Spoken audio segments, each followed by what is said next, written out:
Hello, my dear friends. Hope you are doing well. Welcome to another episode.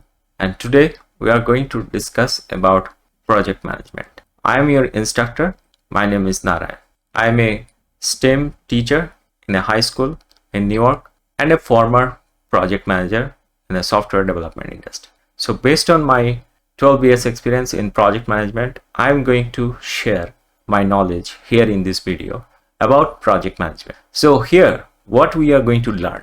We are going to learn what is project management, what are the tools that necessary to do project management, why it is so important, and we'll also explore some job relevant to project management so that you can apply for a job after learning that skill. And it is just a beginning. You are going to enter into a very deep knowledge area of project management through this beginner level introduction. Probably you already heard about project management, and if you are already applying this in your day-to-day activities, then you will find it's like a refresh of your knowledge area. And I love your comment and inputs in this video, and that will help me to improve my course material in the long run. If you are new to this channel, then a humble request, subscribe this channel. You will get more information about IT and IT related updates. So without further discussion, let's start our course and let's move to my slides. Dear friends, project management is applicable in day-to-day life as well. So already you are applying project management skills in your day-to-day life, but you are not aware of these things. For example, you are planning a vacation with family. It's like a reunion of your family members. So in that case, obviously you have some plan, you have some activities that you are going to do in this vacation, and you are also managing various other activities relevant to this vacation, like applying for the leave, then scheduling the destination, booking Airbnb.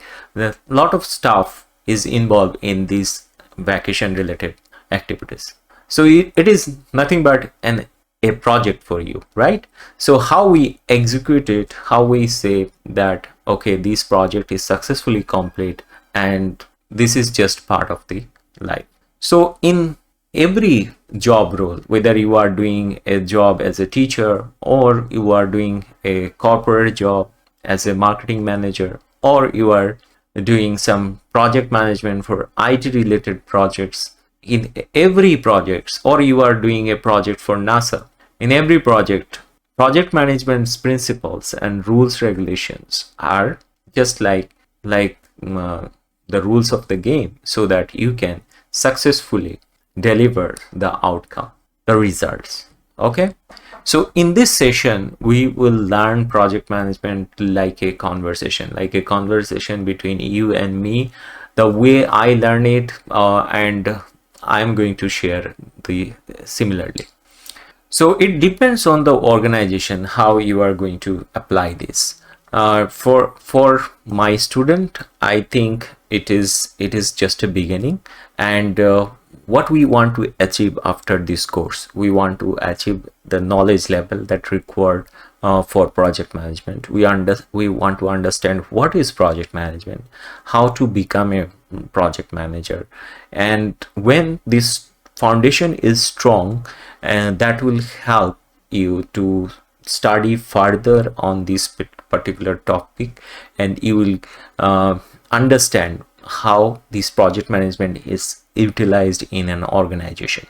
And you already know that nowadays there are many kind of tools and techniques available that are simplifying this process. So if you go through all those tools, technique, you can further enhance your knowledge in this area. So my focus is to make you familiar with these tools and techniques, so that you can get some hands-on experience and you can build your own project. You can do the necessary step for doing project. It includes the planning, it includes execution, budgeting, all those things. So I think if you are interested in project management, you already heard about different kind of methodologies available in project management. What are these methodologies? Like Agile, Scrum, or Kanban, or Lean. We'll also focus on these videos. So watch this video till to the end, and through this conversation you will learn these new things.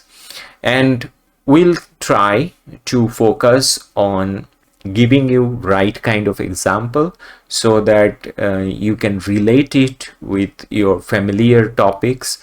And we'll also search a real job and job duties of a project manager so that you can apply this kind of knowledge when you are searching a particular job, because the project manager role is basically named with different kind of naming, different kind of naming is available in the job industry for the project manager role. So you have to understand those name for searching this job. We'll also look at this.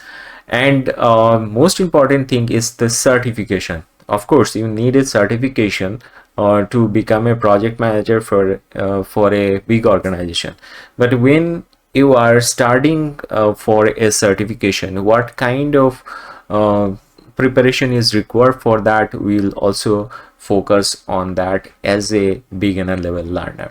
So from this discussion, our main goal is to learn what kind of skills that actually we can get from our real life that is applicable in project management.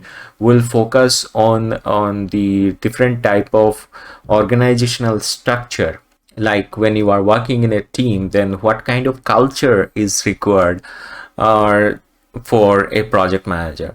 So at the beginning, I am just listing a lot of question, and it is you have a same list of question in your mind for starting project management. Then we are on the same page, because this session is going to explore the meaning, and this session is going to explore this knowledge area. So first of all, I just want to define what is project management, and before that it is necessary to define what is a project. So in one sentence, project is an unique endeavor and usually include a set of unique deliverables, and it has also a temporary pursuit, and it has a definite starting and end. Now initially this definition is little bit overwhelming, because we need to understand it part by part, because I understand that most of the student of my channel language is a barrier, no doubt. So we have to understand it in a simplified manner so that we can understand what is project. So project is a unique endeavor. That means when you are starting a project, it is unique in its kind. It is not a similar copycat of another task which you have already done, or you are familiar with the outcome. So you are looking for an unique outcome. That may be a product, that may be a service, or you want to add some additional value to your team through this project. And it must be a temporary pursuit. That means it must have a beginning and a end. Then we will call this event as a project. And what is project management? Project management means a series of tasks that you generally perform for achieving those desired outcome within the constraint. And what are these constraints? Constraints are your cost, your time, your resource, and quality. So this is a definition of project and project management, but I'm not telling you that this is the final definition of project and project management, because there are different type of authors and group define project in a different way, but somehow all those project and project management definition primarily focus on this knowledge area or this concept. So project management is a collection of tasks, and you are carefully planning your project. You are keeping track of all the activities relevant to project. You are looking at its budget. You are constantly looking at the quality of the projects. So why this particular knowledge area is so important for today's job market, whether you are doing a marketing job, a IT management job, or you are implementing this in an educational institute as a teacher, as an instructor. I think there are many benefits behind utilizing project management. It is definitely saving your time. It is always informing you that you are on a right direction. You are totally aware of the relevant data, that where we stand now. And because of these many reasons, almost around the world, it is accepted as a process of doing modern activities or modern business, whatever. So we are going to learn what is project management, what kind of role performed by a project manager, and just like day-to-day activities of a project manager, just like a conversation. So stay with me and let's see what is on the other side of this class. So dear friend, I have completed my introduction part of project management, and let's see what is there in this slide. First, we will understand the role of a project manager, and then it is a transferable skills. That means you can transfer this skill to your teammates, and your teammates can transfer these to other members, and you can develop a kind of culture in your organization about project management. So we will understand it better when we will focus on some kind of scenario. So just think about a scenario. What is that scenario? Like, you are going to start a e-commerce business. Okay, now we already familiar with e-commerce business. Like, on day-to-day basis, we go to online shopping, we order the product, then it is delivered to our doorstep. We are happy with the product, that's okay. We send them good review. We are unhappy with the product, okay, we send them bad review, return the product, things like that. Now think about a project where you are going to start your own e-commerce business. Now, how to start this and how to complete the portal of a e-commerce website, that is a kind of a project. Now I'm not going to tell you the whole step right now, because it is not about a technical design of a system that perform the project management. But as a business owner, what are the things you need to do first? Take a moment, pause this video if you are interested, and make a list in your mind. What is first? You are going to sell a product, right? So first you have some sort of plan. What kind of product you are going to sell? Who is going to supply this product? Where you are going to sell it? And what would be your marketing way? In very helicopter view, like a high level point of view. Of course, in each and every point you have to do a little bit more research to understand the fact. Maybe just looking at the inventory. Is it possible to get the list of inventory from any other supplier? Now, deep into this particular point, you need the information, inventory information from a supplier. Now, are they going to provide you some kind of API so that you can pull the information from their website to your website, and you don't need to worry about the product related data like title of the product, images, price, etc. and etc.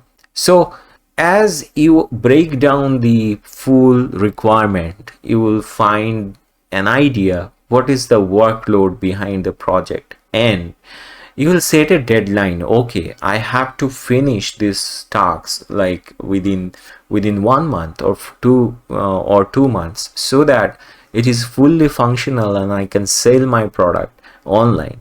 So this is just one scenario how a project started from an idea, and then it is converted to a full functional product. And this is how generally first day you start your day as a project manager, that a client is coming with an idea, you are designing this using a good project plan, and then executing this project through your resources within the budget of this client, and you are delivering a very successful working product, so client ready product, so that it is helpful for their business.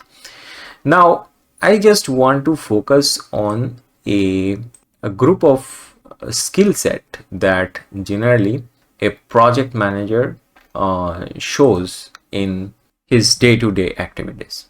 First of all, a project manager must be a good leader. And why? Because of many reasons. Because you need a good leadership for the project management. Why? Because you want to build a team and you want to deliver the product using your teammates. So you have to motivate them that okay, we are going to deliver these within that period of time, and these are the circumstances, these are the outcome we want to achieve. And for that, as a project manager, you have to be a very good communicator. You have to be very good at communication. You have to be very good at articulating your requirement, your point, and all those stuff.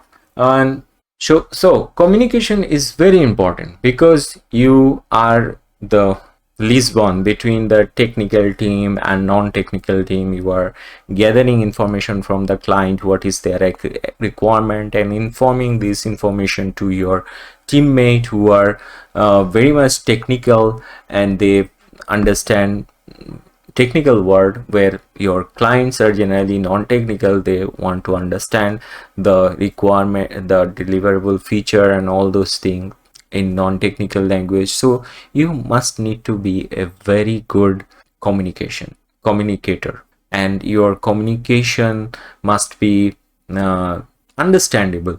That is very important. And next thing is, you must need to be a kind of person who can influence other to learn new things. Because if you are not giving 100% on the project in terms of understanding the requirement, in the understanding the quality, so you cannot influence other to do these things, because other team members are generally following your rules and following your leads. So basically, if you have the good understanding about the outcome and whole project, then you can influence others. So influencing capability is very important for a project manager. And time to time, you also need to take kind of decision, because you must need to play a role of a good decision maker. Question: why? Because it may be a decision about reducing some of the feature of the project so that you can deliver it within time. It may be a decision when there is a problem in a team, somebody is going for an urgent vacation, or for some reason some of the resource are not available. In that case, you have to take a decision so that you can deliver the outcome on time, and your project must run on without any obstacle or barrier. Next, you also need to aware of the the cultural atmosphere of the organization, because different organization has their own culture of work. So if you are new in an organization, you are not understanding their culture, then it will be a little bit difficult to cope up with this culture and do a leading kind of tasks there. So you have to be aware of the culture of this organization. Different geographical location has a different culture and way of communication, but the principle of project management is same all over the world. The only thing is that when you are communicating, you have to follow some little bit of cultural ethics of the location. And this is for example, when you are working with a Japanese client, probably they are very much very much accustomed with doing the things in a traditional way, where if you are working with a Gen Z kind of generation, they have always a fickle mind. It is not sure, I'm not sure, but from my experience, I understood that the Gen Zs are very much risk-taking person. They love to do experiment. They always want the best out of the best. So you have to understand the culture of your organization and client. That is very important. And then next thing is you also need a kind of negotiation capability, because end of the day you want to negotiate the project in between the client and the team, because you have a limited resource to fulfill the project. And if you get a client who is very much we call them feature freak kind of things, or they try to get more out of the project team, in that case you must need kind of negotiations capability. You understand what I'm talking about. Now the next thing is building a kind of trust. If you are promising something, okay, I'm going to deliver this within 2 weeks, and after 2 weeks you are like halfway of this race, so in that case automatically you lose your trust. So you have to build a kind of trust so that your client rely on you, because you are a project manager, key person for the all sort of communication. So you have the responsibility to inform all the team that things are okay, everything is fine, and we are right on track. We are going to deliver things on within time frame. And we are living in a human world, right? And we make mistake, very very common, and due to these mistakes, some mistakes are not accepted, but still we did this. And these mistakes and communication gaps sometimes create a kind of conflict between two sides, like development team and the client team and stakeholder. So as a project manager, you must need a little bit of conflict management skill, so that you can look at a matter, what happened, why it is happened. You must need some sort of pre-calculation, which is a kind of risk analysis, what kind of problem could arise in future, and looking at all those, take a plan on the particular, like risk management plan, or a critical situation, how you will going to handle this. So for this you must need some sort of conflict management skills. And last but not least, you also need a kind of teaching skill or tutoring skill or coaching skill, whatever name you give it, but you must need that knowledge transfer capability. Whatever you have learned, if you are not capable to transfer that knowledge to your team, then we all will not on the same page, and it will be a very difficult situation for the team members to cope up with you. So basically what I have discuss in this session is that what are the basic essential quality of a project manager. Number one, leading. Number two, team building. And team building, you need motivation. Then you must be a good communicator. You must have some sort of influencing capability and some sort of decision making capability. On the other side, you are aware of the culture of this organization. You know how to deal with conflicts, you know how to negotiate, and overall you have a trust building factor and also a coaching capability. If you can culture all those skill set in your day-to-day activities, you can lead a team as a project manager, and I think that is a very wonderful profession, no doubt, because if you like your job, you will enjoy it every time when you are achieving a milestone. Now let's make this conversation a little bit interactive. Why? You have watched this video till to this, and thank you for your patience, because you have interest to learn. Now I have a question for you, that what is the last successful project you have done in recent past that you are proud of? Maybe you have achieved a graduation, maybe you have achieved a job. What was your experience? Can you just comment in the comment section below? I have done a project on my career path goal, a project on my personal, like you have planned a very nice wedding and it was successfully completed, or whatever project you have successfully completed. You must done something in the recent past. You are totally aware of this, and you know that, you know it very well, how you achieve all those obstacles, all those barriers, and that is the best way to understand how you are going to do your next project, and with the help of the knowledge of project management, how you can improve that process, and you can go to this extra mileage.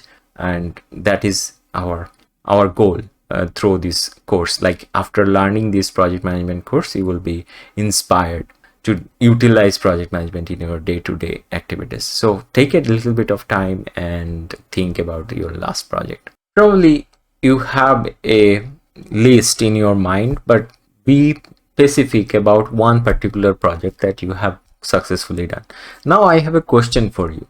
Question is that, how did you decided that there are some priority work that need to be done for the success of the project? Obviously the project was done by various tasks. You complete A, B, C, D, multiple tasks, and as a result the project was completed.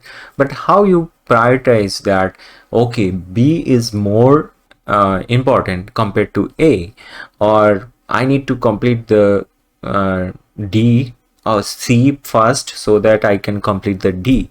They are interconnected. So in day-to-day activities, when you are completing a simple project, no matter whether it is making a nice dish or inviting your friend for a dinner party, every small project is a collection of small tasks, and you decide that I need to do this task first and then I can do the less priority tasks. That is one skill that generally a project manager can achieve from his day-to-day activities. He don't need to go to a project management book, need to study a lot of discussion on that. Prioritizing the tasks is a very important skill for any project manager. Next, finding out the critical moment in performing these tasks. Obviously that was not a smooth tasks that you have done in just one shot. You find some sort areas which are little bit critical.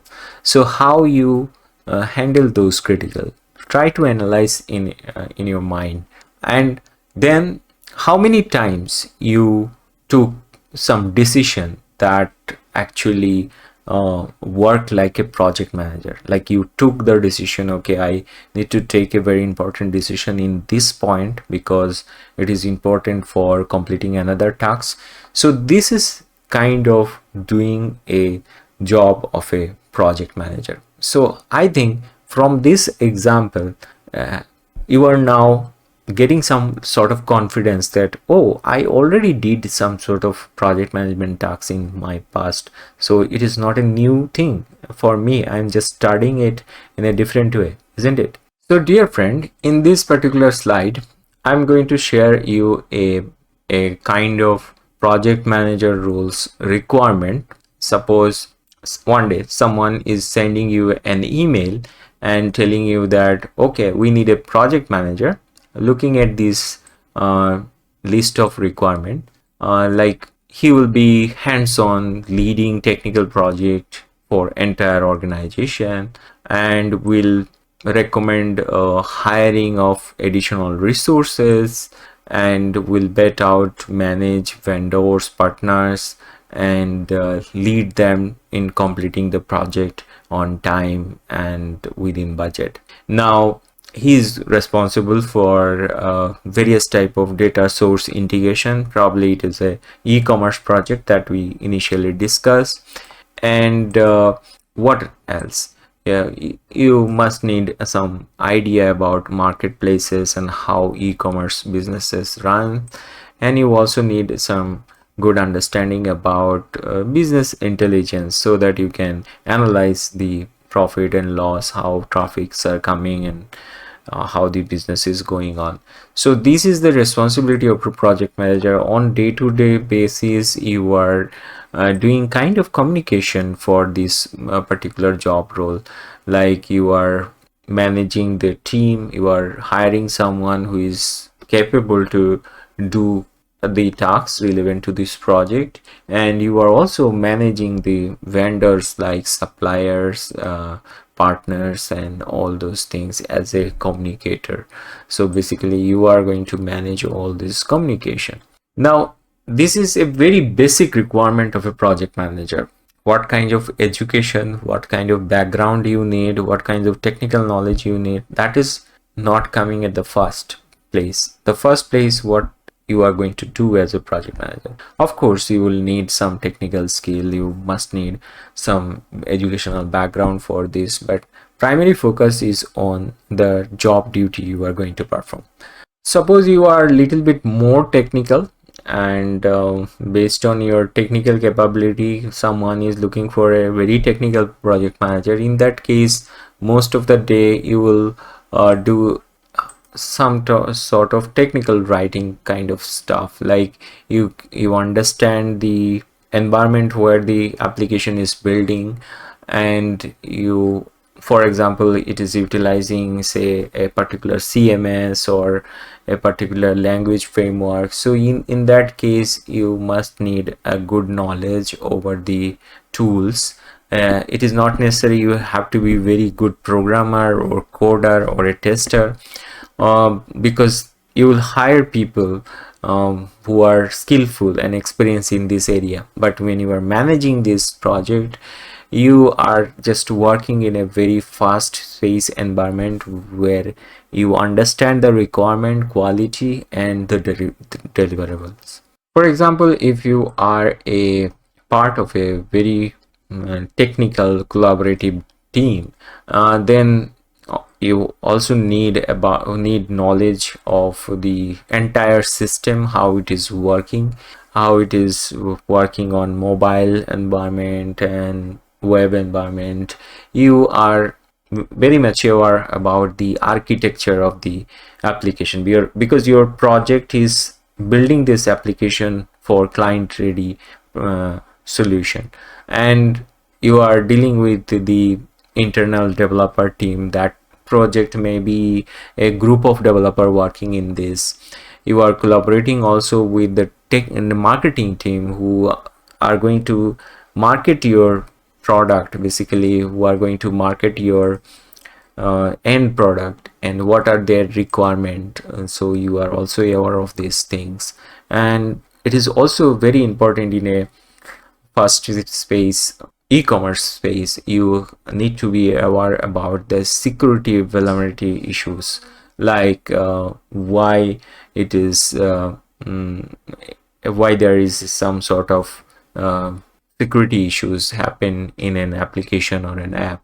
You have to learn new technology for this. You have to communicate good with your colleagues, and these are some additional skill you need depending on the industry you are working. Of course, Of course, you don't need this knowledge if you are working in a construction company or working in a different organization that is dealing with a non-technical project or a social work based project. So subject oriented knowledge is very important. So I suggest personally, look at your primary skill first, where you are good at. Are you a very good developer? Are you a good teacher, or are you a very good engineering person who can build something? And top of that, or you are a operation manager in a big retail store, whatever. So based on your primary skill set, just add project management top of that, so that you can get confidence over your work with the help of project management. So project management is a kind of skill which is necessary for each and every field for a managerial role. But with only project management skill, it is really little difficult to get a role where only project management skill is essential for the organization, because nowadays industry is looking for a person who is like a two-in-one, who has a specific expertise in a particular domain and also can do project management. It nothing harm if you want to build your resume as I'm only a project manager, I will only manage project. Then of course the question will arise, what is your experience in this particular industry? Because the person who is going to play the role of a project manager must need a little bit of working hands-on experience on a particular industry, but the knowledge is same or equal for all industry, especially about project management. For example, I'm sharing here a screenshot of a project manager role where actually they are looking for someone who is expert in the field of WordPress based development. You know, WordPress is a very popular CMS and you can develop blog, e-commerce with it, with this particular tool. That is the basic information. I'm not talking about WordPress because it is not the scope of discussion today. So here in the description we understand that they want this project manager is aware of the technology relevant to that. He has proven skill set of front end and back end development. He can look at the code, and he can also understand why this code is working, not working, and what could go wrong if we are not taking care of the testing part of the project, etc. and etc. And he has the ability to communicate effectively with other team member. He can teach other person, and is capable to build a kind of relationship with colleagues and co-workers, both technical and non-technical. So that is very important if you are dealing with a specific industry, specific job in a IT sector. Of course, if you are a project manager of a team who is data driven and doing their project based on AI or other technology, the technical requirement will be different. So dear friend, here I am sharing a screenshot of a technical project manager. So just look at the details. First, there is a summary, and summary were just describing the your experience level, what kind of experience level you have, and in short you are just telling what is your goal as a summary, and then you are listing your technical expertise or areas where you are good at. So it is necessary to mention the tools you know about project management, so, and methodologies you are already familiar with. So here we see that in this particular resume, the project management skill set includes agile, scrum, project planning, resource allocation, cross functional collaboration, stakeholder management. If you are working in a software development industry, you also need good idea about design, development, testing, all those area, basic idea. And communication, of course, the key factor here. When you are describing your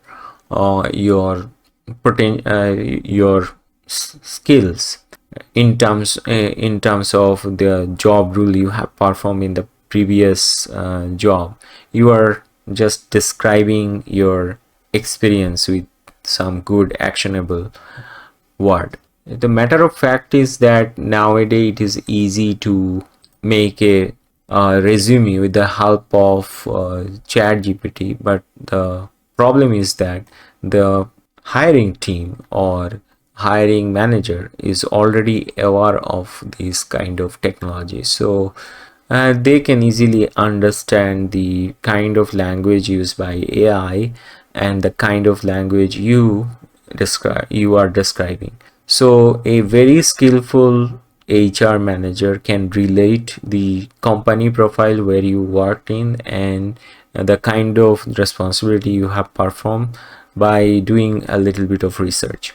For example, you have worked in a XYZ company where the company is not involved in a kind of technology, and in your resume you are writing that I have already utilized this technology, then it is a very big question mark in your resume.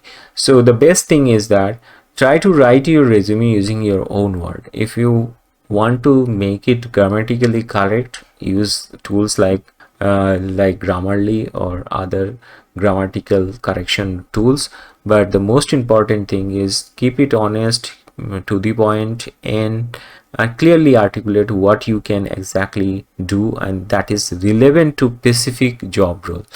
It is not necessary to explain what you have done 10 years ago and what were your personal experience with XYZ company. So it is very important to focus on some actionable word like I work on such technology.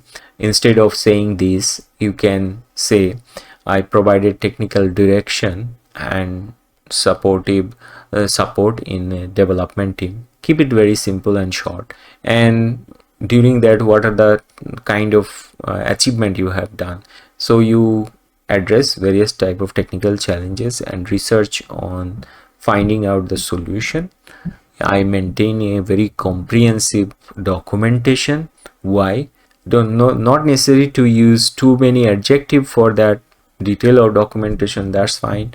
And then throughout the project I keep eyes on the project health. Actually the project health is means that how the project is going on, and I also focused on the quality of the project. So what kind of methodologies you have utilized in this project, like I have used agile and scrum methodology, and that includes stand-up meetings, sprint planning, retrospective analysis, continuous improvement.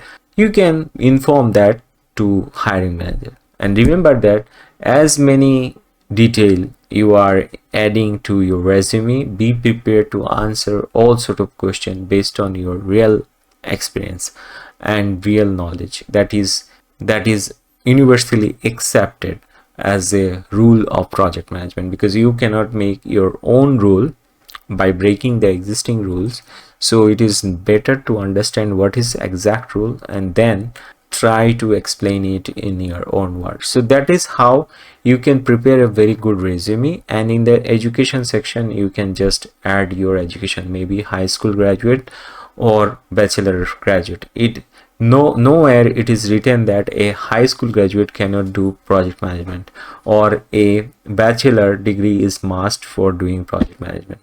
Educational requirement is different based on different industry, different requirement, but the most important thing is that how you are going to present yourself in the interview and how you are answering the question based on your resume.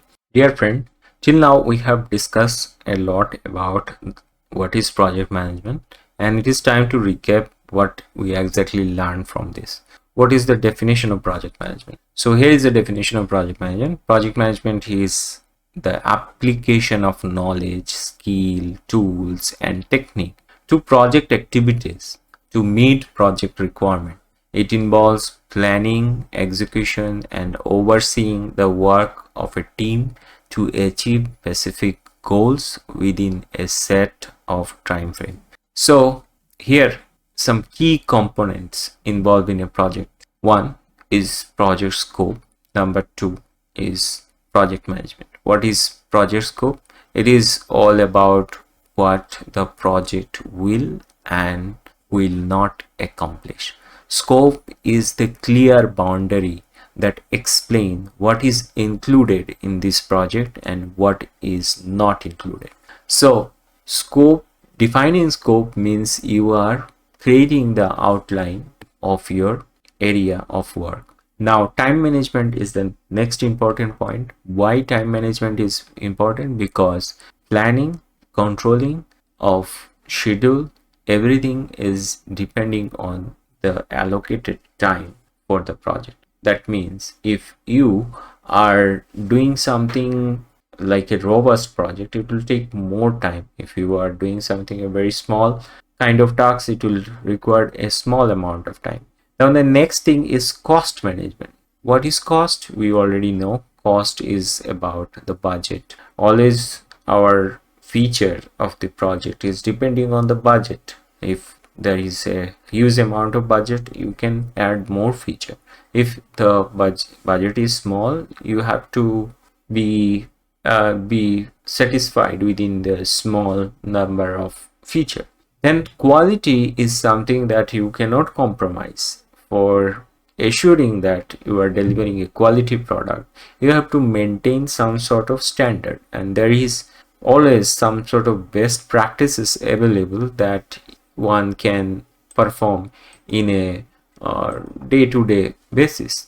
The next thing is the risk management, which is a very important part of project management that we generally forget when we plan a project. It is necessary to identify the potential risk factor and also make a list of the plan that you can mitigate that risk factor. If X happen, then there is a solution available for X event. If there is another event like Y, which is a risk factor, then there is a different planning available for that.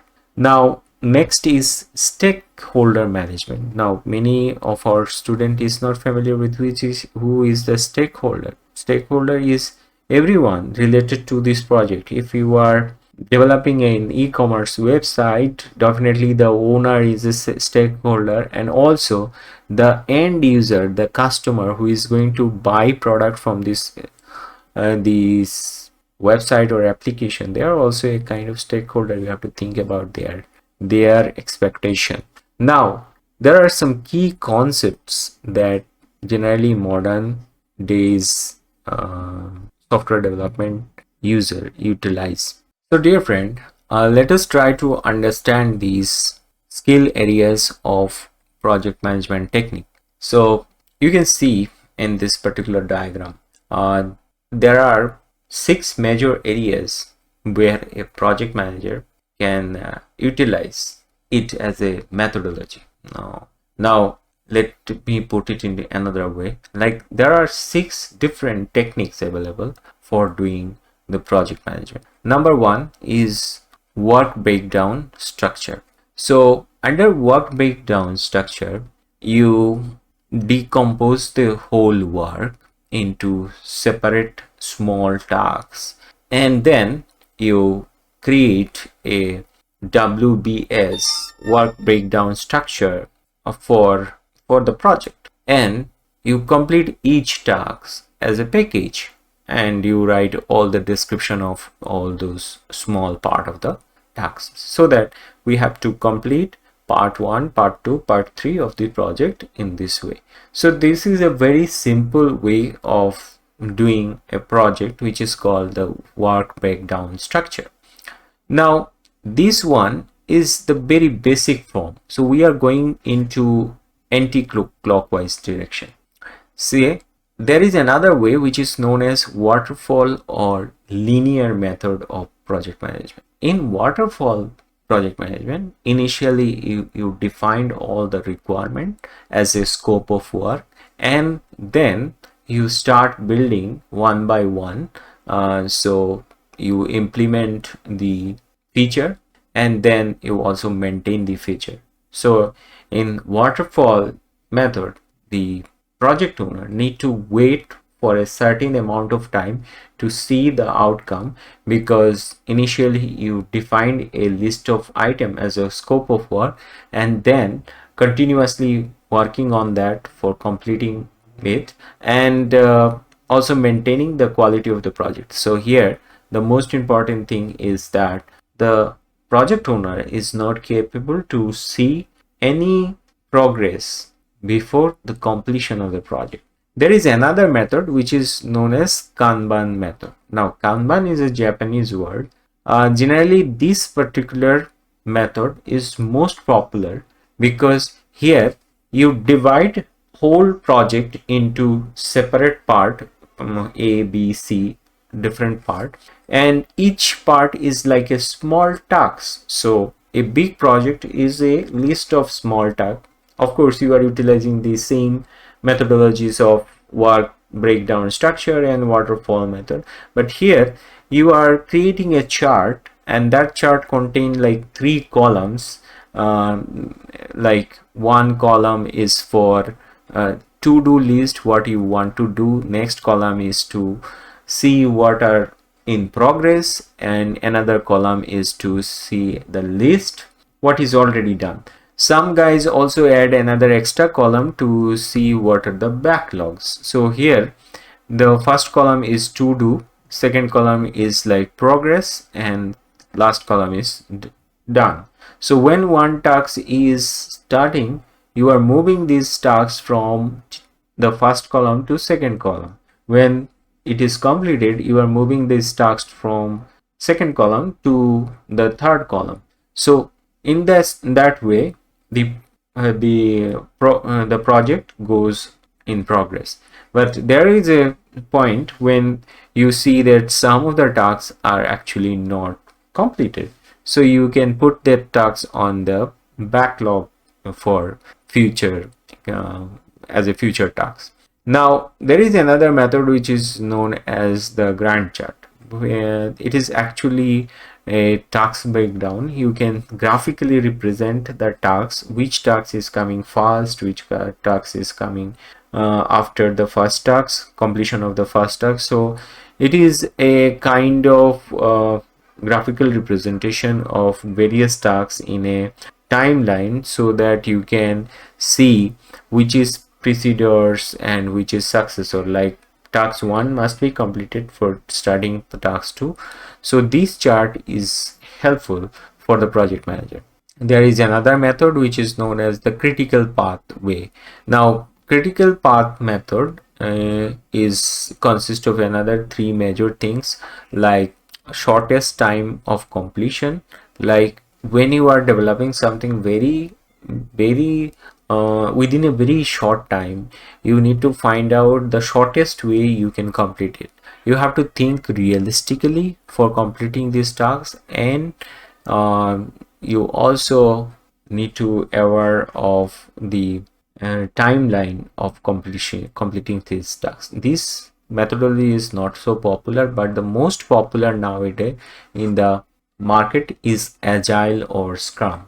Now Agile and Scrum is so vast that we'll need a separate video on that, but for now, for the beginner level learner, Agile and Scrums are based on some sprint and retrospective. Now what is sprint, what is retrospective? That is a kind of concept. So in a sprint, you decide that we are going to make this product as a working model or minimum viable product, MVP, so that it has all the feature of the expected product, but in a kind of miniature version or a kind of minimum viable product version. Then in the next sprint, you find out what is the exact time frame required for that, and then you do a kind of research what goes wrong and what is right, Based on that, the next sprint you get some sort of speed up in the project. And also, when you find something which is like a barrier or obstacle that you cannot complete the project within that time, then put that item to a backlog, and that is way we keep record of all those backlog and try to accomplish those backlog in the next sprint. So that is a general idea about the agile and scrum methodology, but there is a lot of things that you need to learn when you are going to apply this in a real life situation. So dear friend, time to time I'll remind you what is project in this course. Now once we have learned so many points about project management, now we are confidently capable to define a project and a project management. So we understand that project management is application of knowledge, skills, tools and techniques to project activities to meet the project requirement, and it involves planning, execution, overseeing the work for a team for achieving specific goal within a set of time frame. So I think it is nowadays applicable in all sort of industry, whether it is a social service, whether it is a scientific project experiment, or you are inventing a new drug for a disease. Everything is now somehow relevant to project management. So it is about tuning the ideas into reality and organizing the resources, guiding the team, and navigating all the challenges that we generally face for achieving some specific goals. So whether you are launching your new product or a new app, or you are arranging an event, or you are building a service, or building a real construction, project management help you to track all those tasks. You can track your budget, you can see how things are going on. So that is very important. Now we are going to do a little bit of case study of real project, and for that I choose some information from a NASA website where they are actually teaching project management. So you understand NASA is doing very big project like making rocket for the rocket scientist, and obviously their way of work is different, but after all they are also doing a kind of project management. So developing project requirement using some definite system, engineering tool and process such as function analysis, decomposing, allocating mission and system traits, assessment and validation of the assumptions, then peer the reviews, risks balance. All those things are part of project management. Now you can understand that things are very complicated if you want to apply it in a very complex field of areas. So identifying the key derivatives and dividing the requirements, finalizing the project requirement, all those things are part of project management. Now each and every part is very mission driven. They are working in a very fast pace with a very knowledgeable group of people. So after all, end of the day, it is also a project management. So we are aware of the Mars mission of India, we are aware of the Apollo mission of USA. All those are actually projects, and here it is very important to utilize these steps like defining the scope, then developing it, verifying it, reviewing it, and managing the changes in the program requirement. So all those things are part of the project. Here, when you are failing to define the scope, project may goes wrong. If you are not aware of the technology, it may goes wrong. If you are not verifying what was the scope and the outcome, there will be a problem. If you are not capable to review them, there will be a problem. So what is the underlying skill here? Look at this. One is clear communication, which is very important. I already told in the first part of the video. The technical writing, which is very important, you are writing it in black and white, what is exact requirement. You are using some structured requirement capture and tracking tool, because time to time things are changing. So use some selected requirement capture tool where you can manage all those requirement point by point, work on working with a team required very strong communication platforms where you can communicate each and every event. Then you also need some fundamental knowledge as a project manager. What are these fundamental knowledge? Number one, you are very clear about the project mission, goals and objective. You are clear about the architecture and concept behind the project. You know who are the stakeholder and their expectation as well. You also familiar with the various type of outcome that associate with the project. It may be political, it may be economical, or maybe a factor that is an external factor actually influencing the goal of the project or outcome of the project. So here, as a project manager, looking at the team participation is very important, especially the efficiency of the team, whether the team is capable to do these tasks. Analyzing these is very important for a project manager. He understand the requirement fast, what is necessary for development, and who has this skill to do this. It is also very important. And when you are just dealing with a team, you are clearly defining the expectation, the process involved in define.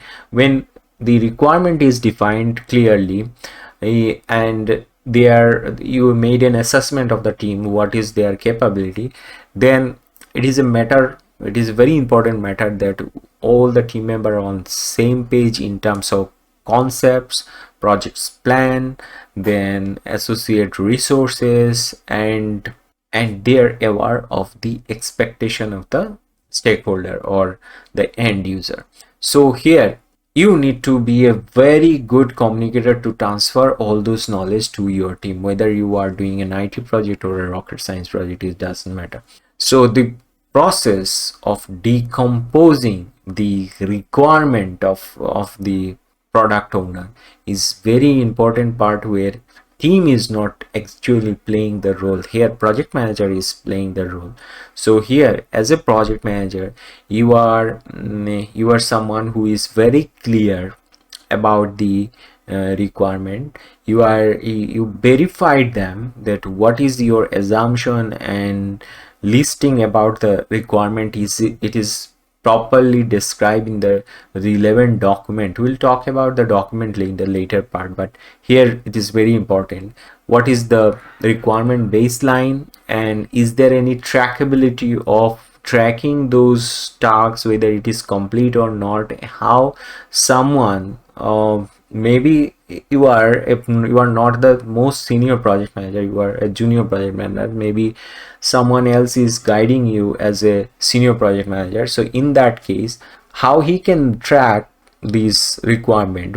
What is the change process? If changes are always welcome in an environment, agile environment, so how you are going to address those changes, that is very important. So basically project management prepare you for a role like you can lead a team. So when you are leading a team, you are aware of the requirement. Number one, you are providing all those guidance. Remember, in the first part of the video I told you you need some leadership qualities. So provide them guidance and expertise to the team. Maybe you are not familiar with all sort of technology that is required for that development, but when you are hiring someone who is expert of this particular field, try to gather as much as possible information from that person, and verify them, whether he is saying right, wrong, and what is his planning about this, and provide them the proper guidance so that he can perform his tasks on without any obstacle. So as a project manager, you need that illustration capability, where you can define the requirement very well with different kind of concept. You can articulate the problem and the solution, and how you are going to solve this everything in simple, easy to read sentences, so that every one of the project team can understand this. It is not necessary to utilize too many complex jargons and complex words so that a team member is not able to understand the exact expectation. Now, when you are selecting a particular group as a team member for this project, you also need to do some sort of assessment of their present knowledge. Where is the knowledge gap?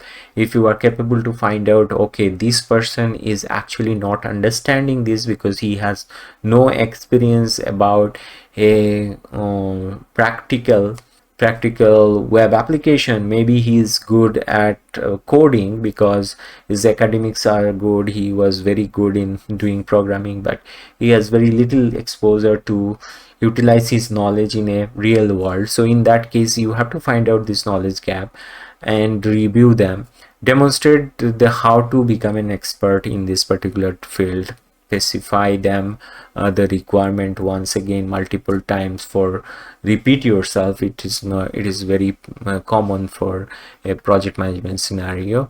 So a project manager's proficiency about the project is very important for a better outcome, because you are going to lead the project. So as a leader, you have clear idea about the requirement, you understand the management process, you are involved in different stage of the project for different decision making stage.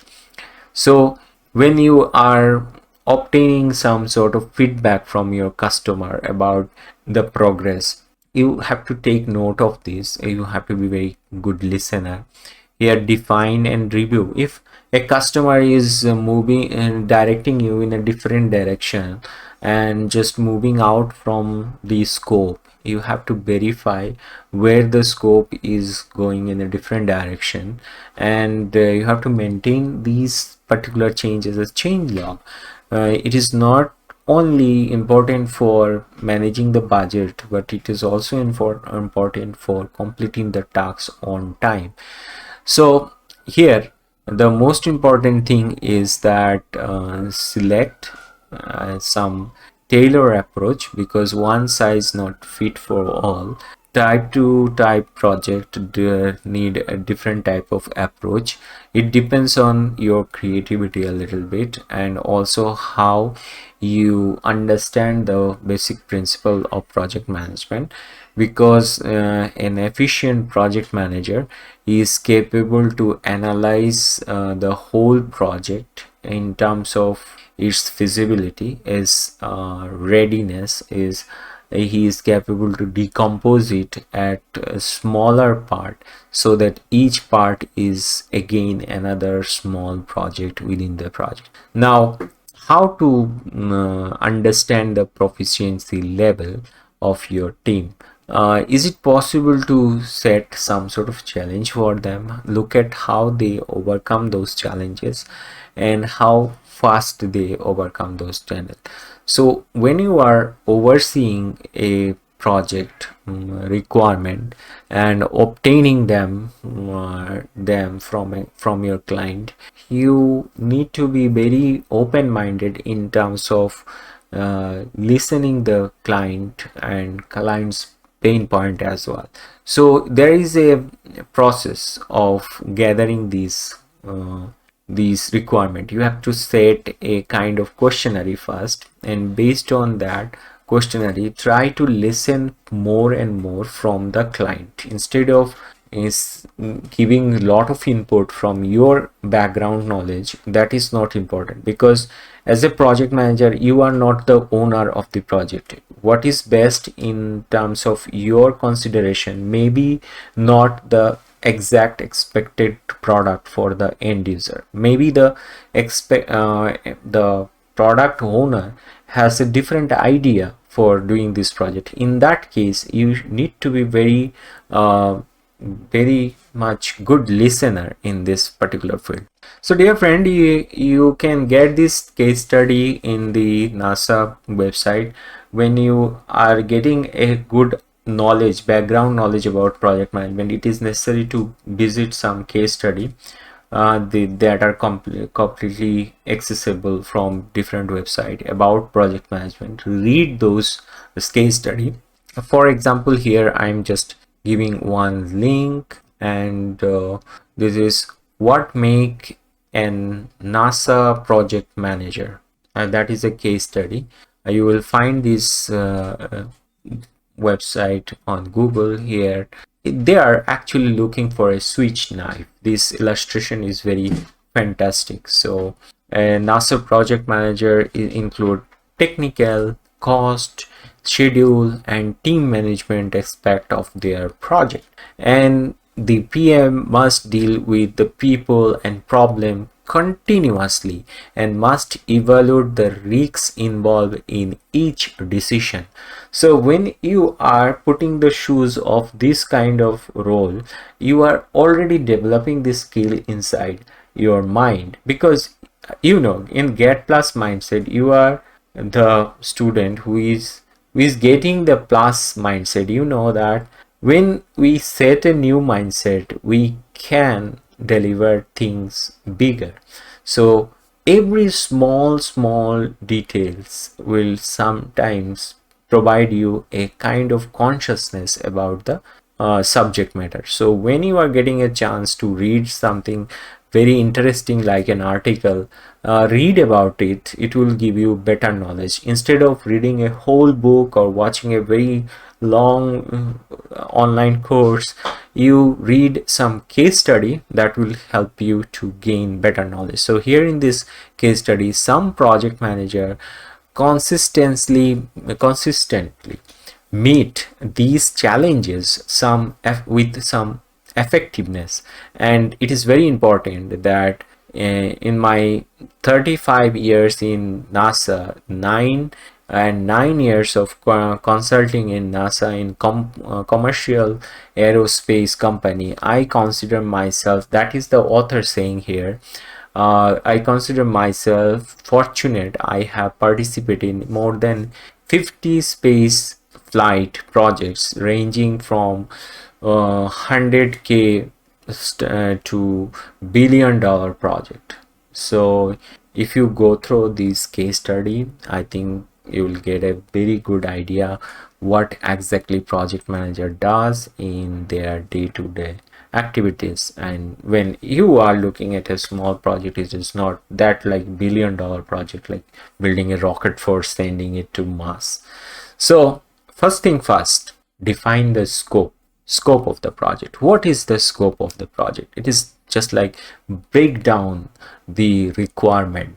And here we are talking about various core element of the project management. Here we are now getting a kind of hook in this lesson, because when you start reading about project management, somehow it diverted you and mislead you. Okay, that is enough, I have enough knowledge about project management. But at the moment when you say, okay, I have understood everything about project management, next time you ask yourself some very basic question, very specific question, situation based question, you will find that okay, I need to learn more because the knowledge is still not complete. I have to study more. So first thing first, what is project scope? How to define project scope? Project scope means you are building a boundary, which I have already discussed a little while ago, that this is included in this project and this is not included in this project.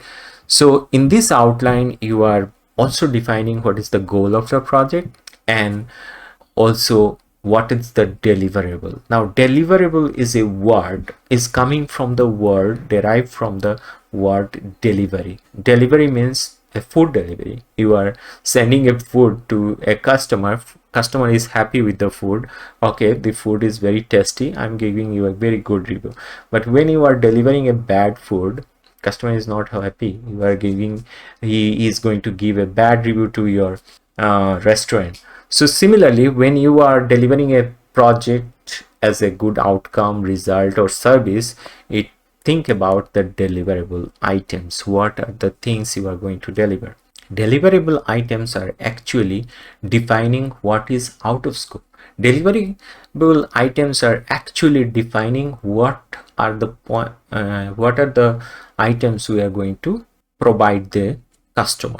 So we understand delivery. Now there are some tasks involved in this deliverable items. So what are these tasks you are going to do to complete these deliverables, and define your boundary that we are not going to do any tasks beyond that.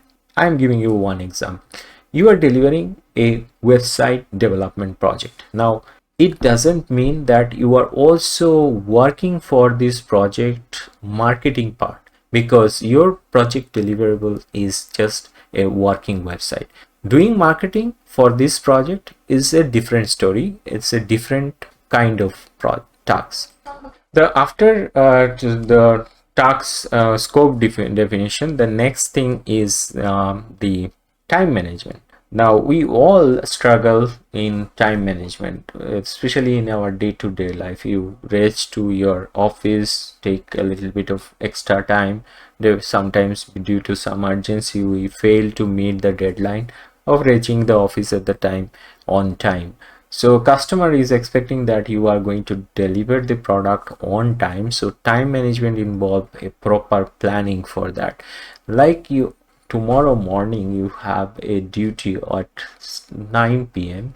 so you have to define some planning that you have to complete your day-to-day activities before 8 p.m. so that you can race to the destination within a comfortable time frame.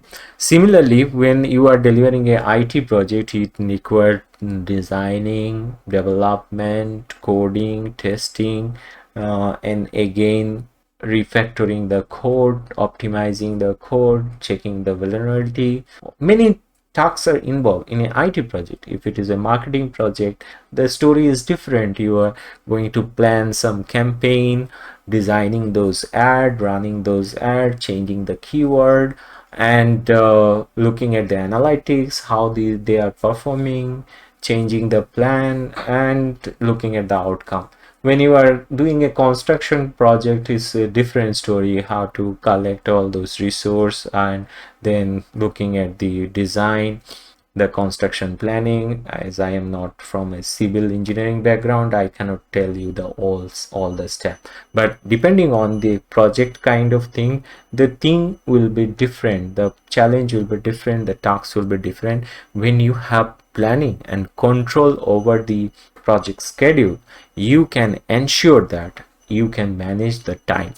Now time management is like setting a timetable about a journey, and this journey is like a different point in the time frame. And also, like in a vacation tour, if you are moving from east coast to west coast, you have different stoppage. Similarly, in project you also have different milestone that you want to achieve, and set some deadline for each milestone, and that will be helpful for the whole team. So looking at the Gantt chart, you can see which particular task is depending other tasks, which is successor and which is like a pre-successor, all the stuff. Now dear friend, cost is a very important factor in project management. What is cost management? So cost management is like budgeting and controlling the cost and ensuring the project is completed within the budget. So here budget means at which part of the project you are going to spend that money. So for example, you are running a social service kind of project. In that case, you have some money allocated. With that money, you are hiring people who is going to help, like homeless, for reaching out, try to find out their problem, and you are solving that problem within the budget, like giving them basic food or kind of thing. It's a social service kind of project, if you are, well, for a non-profit, if you are doing another project like a business project, like you are building an IT solution, or thinking like an entrepreneur of starting your own business, in that case the cost is different for different segment. Here, in all kind of project, you want to maintain the quality. There is no compromise regarding quality when you are doing project management. So quality management ensure that project means the basic standard, and deliverables are verified in terms of the initial scope of work, and everyone is satisfied with the deliverable. That is also important. Quality also means that people are satisfied with the outcome. And here, risk management is the next thing. Risk management I have already discussed, but if we want to define what is risk management is the process of identifying, analyzing, and mitigating the potential risks that could impact the project outcome. So look at this point: impact the project means maybe this is a problem for the project, so be sure about that.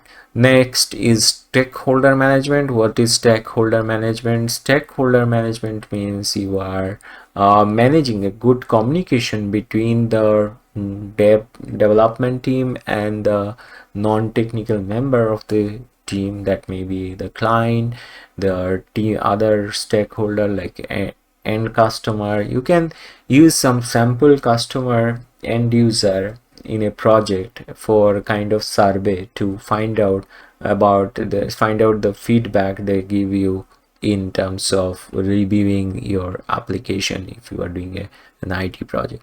So what we have learned from this discussion, that there are some specific areas that project manager, every kind of project management discipline focus on that, like scope, time, cost, quality, risks, and stakeholder. So these are the area where a project manager can deliver high value, and keeping attention on those areas are very important. Dear friend, in this part of the video, we are going to discuss about what does a project manager do. I think you already got an idea from this discussion. It is nothing but a repetition of this earlier point as a duty of project manager. Do you think it is necessary? But still it is necessary, because probably you will get a question in an interview that what you are going to do as a project manager. Did you read the project requirement? Did you read the job requirement? So tell me about the job duties of a project manager. So first thing first, you are going to initiate the project. So initiating project means you are defining the goal, you are defining stakeholder, who are the person relevant to this project, and you are also defining some approval from before starting the project. Once the scope is defined, you must need to verify that all those points are approved by relevant product owner or stakeholder. Next, when the scope is defined, next thing, you are going to plan everything. So planning is like creating a roadmap of where we are going, and what are the various stoppage in this roadmap. So these are your milestones. So that includes the scope is again redefining the requirement as a scope of work. So it is just like changing the language of the requirement and defining it as a scope. And maybe you can use some sort of AI tools nowadays, very popular, to make it fast. But if you don't have the conceptual point of view, it is difficult to explain this in terms of proper understanding between the stakeholder and you, because all know that there is a provision to use AI to faster the process of documentation, but verifying this documentation is very important for project manager, because AI has very important point. AI has no emotion. AI has the knowledge. AI has the kind of creativity, but here the human emotional intelligence is something that you can make a difference in terms of doing AI based documentation and human intervened documentation. So that is the real fact. And then coordinate execution. When you, it is a time of coordination. Before coordination, decide your budget and resource, who is going to play a significant role in the project. Now it's time to say goodbye to scope definition and negotiation and all those stuff. It is now time to do the real, get it done, like real project, like you are going to do the work, the execution part. So when it is a matter of execution, you need to coordinate with people, you need to coordinate with resources, and always try to verify what was your plan, where we are now, where we are going. And these kind of questions are very common in a project management scenario. So you are ensuring that all these tasks are completed on schedule. You are ensuring that the team is aware of the deliverable and all those things. And then simultaneously you are also looking at the quality quality assurance part. So it is like monitoring and controlling of the project, so tracking the progress, managing the changes. Change management itself is a kind of work that is parallel with project management. So there are some organization, they use different managerial rules for the change management. So tracking all those changes, making a proper list of backlog and all those things. And once the project is successfully done, all these stuffs are delivered or hand over to the team, that it is necessary to finalize the activities, it is necessary to finalize the handover deliverable items, that it is verified as per the scope, and this is how we close the project. So these are the responsibility generally a project manager do. And project management is a very vital function in any organization. Generally the top position of an organization hold this skill, and they play a significant role in the organization for the success of the project. And we are going to explore deep in-depth knowledge in the responsibility section in the next part. You may notice that in this conversation I am repeating myself on same information I am telling you multiple times, and it is helpful for a beginner level student when the instructor or trainer repeat the point that he has already learned. There is no need to restudy the same matter because you already familiar with this. So here is the point, like we are again studying the project planning part. Dear friend, in this particular session we are going to discuss about project planning. Now developing an effective project management plan is a very significant skill.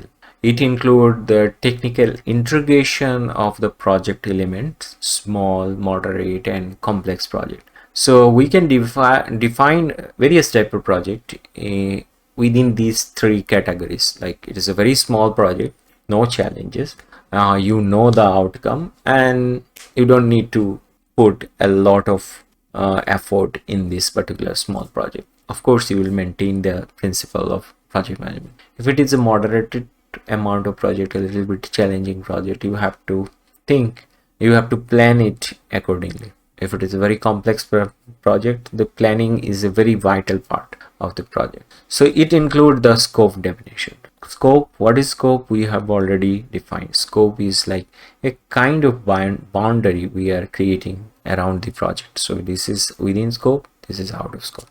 Next, we are defining a governing structure. Now governing structure is little bit of unknown for few beginners. So here governance, I am giving you one example. Like you are planning a reunion party for all the batchmate who pass out in a particular year in a college. Now somebody is already organized this event, and a group of people are monitoring how the organizing team are actually doing their tasks, and in the meantime they are also giving the feedback. Oh, why not we reduce some cost from this area and then apply that cost for this? Why not we reduce some budget for the DJ night and use that cost for helping the poor? So sometimes a group of people took a kind of decision maker role, and they put some input in the project so that it can be improved. So they are the governing structure of the project. Now there is a different way of defining what is governance, but here I am giving you a simple example, so I think you can understand from this. You need to understand the WBS structure, the work breakdown structure, how the big project is complex project is divided into small chunk of project, and in each small chunk is itself a full waterfall kind of project or a kind of small sprint. It matters when you select a bit specific kind of project methodology. Now the next thing is control plan, how you are going to control each part of the project. What would be the schedules, then what is your estimated resource, who is going to be helpful in particular part of the work. Do you need a designer for part A? Do you need a developer for part B? Do you need a tester for part C?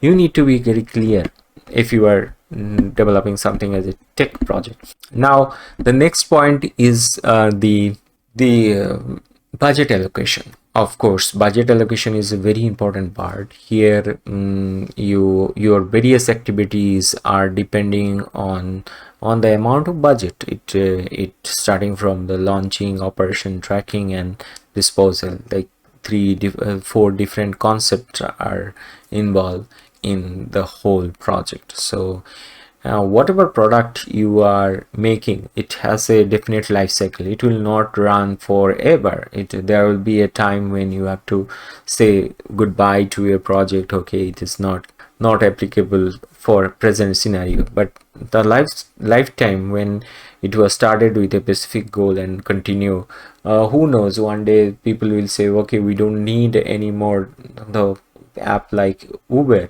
Once upon a time Orkut was a social media platform. Nobody actually loved the concept, and that it was like disposed by Google. So there is a lifeline of a life cycle of a product, and a project manager will need to, or project manager need to understand it.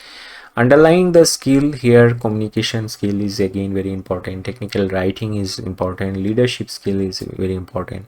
So project planning is depending on your other skill. You have to utilize them when you are doing this thing. You have to find out a way that is win-win situation for everyone.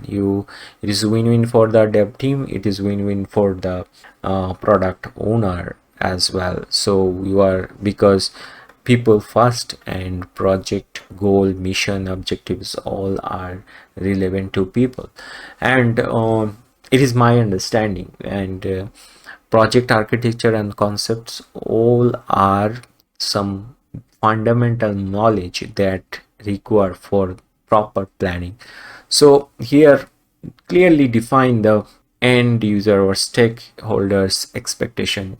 Look at all the political, economical, and other factors that can influence your project goal.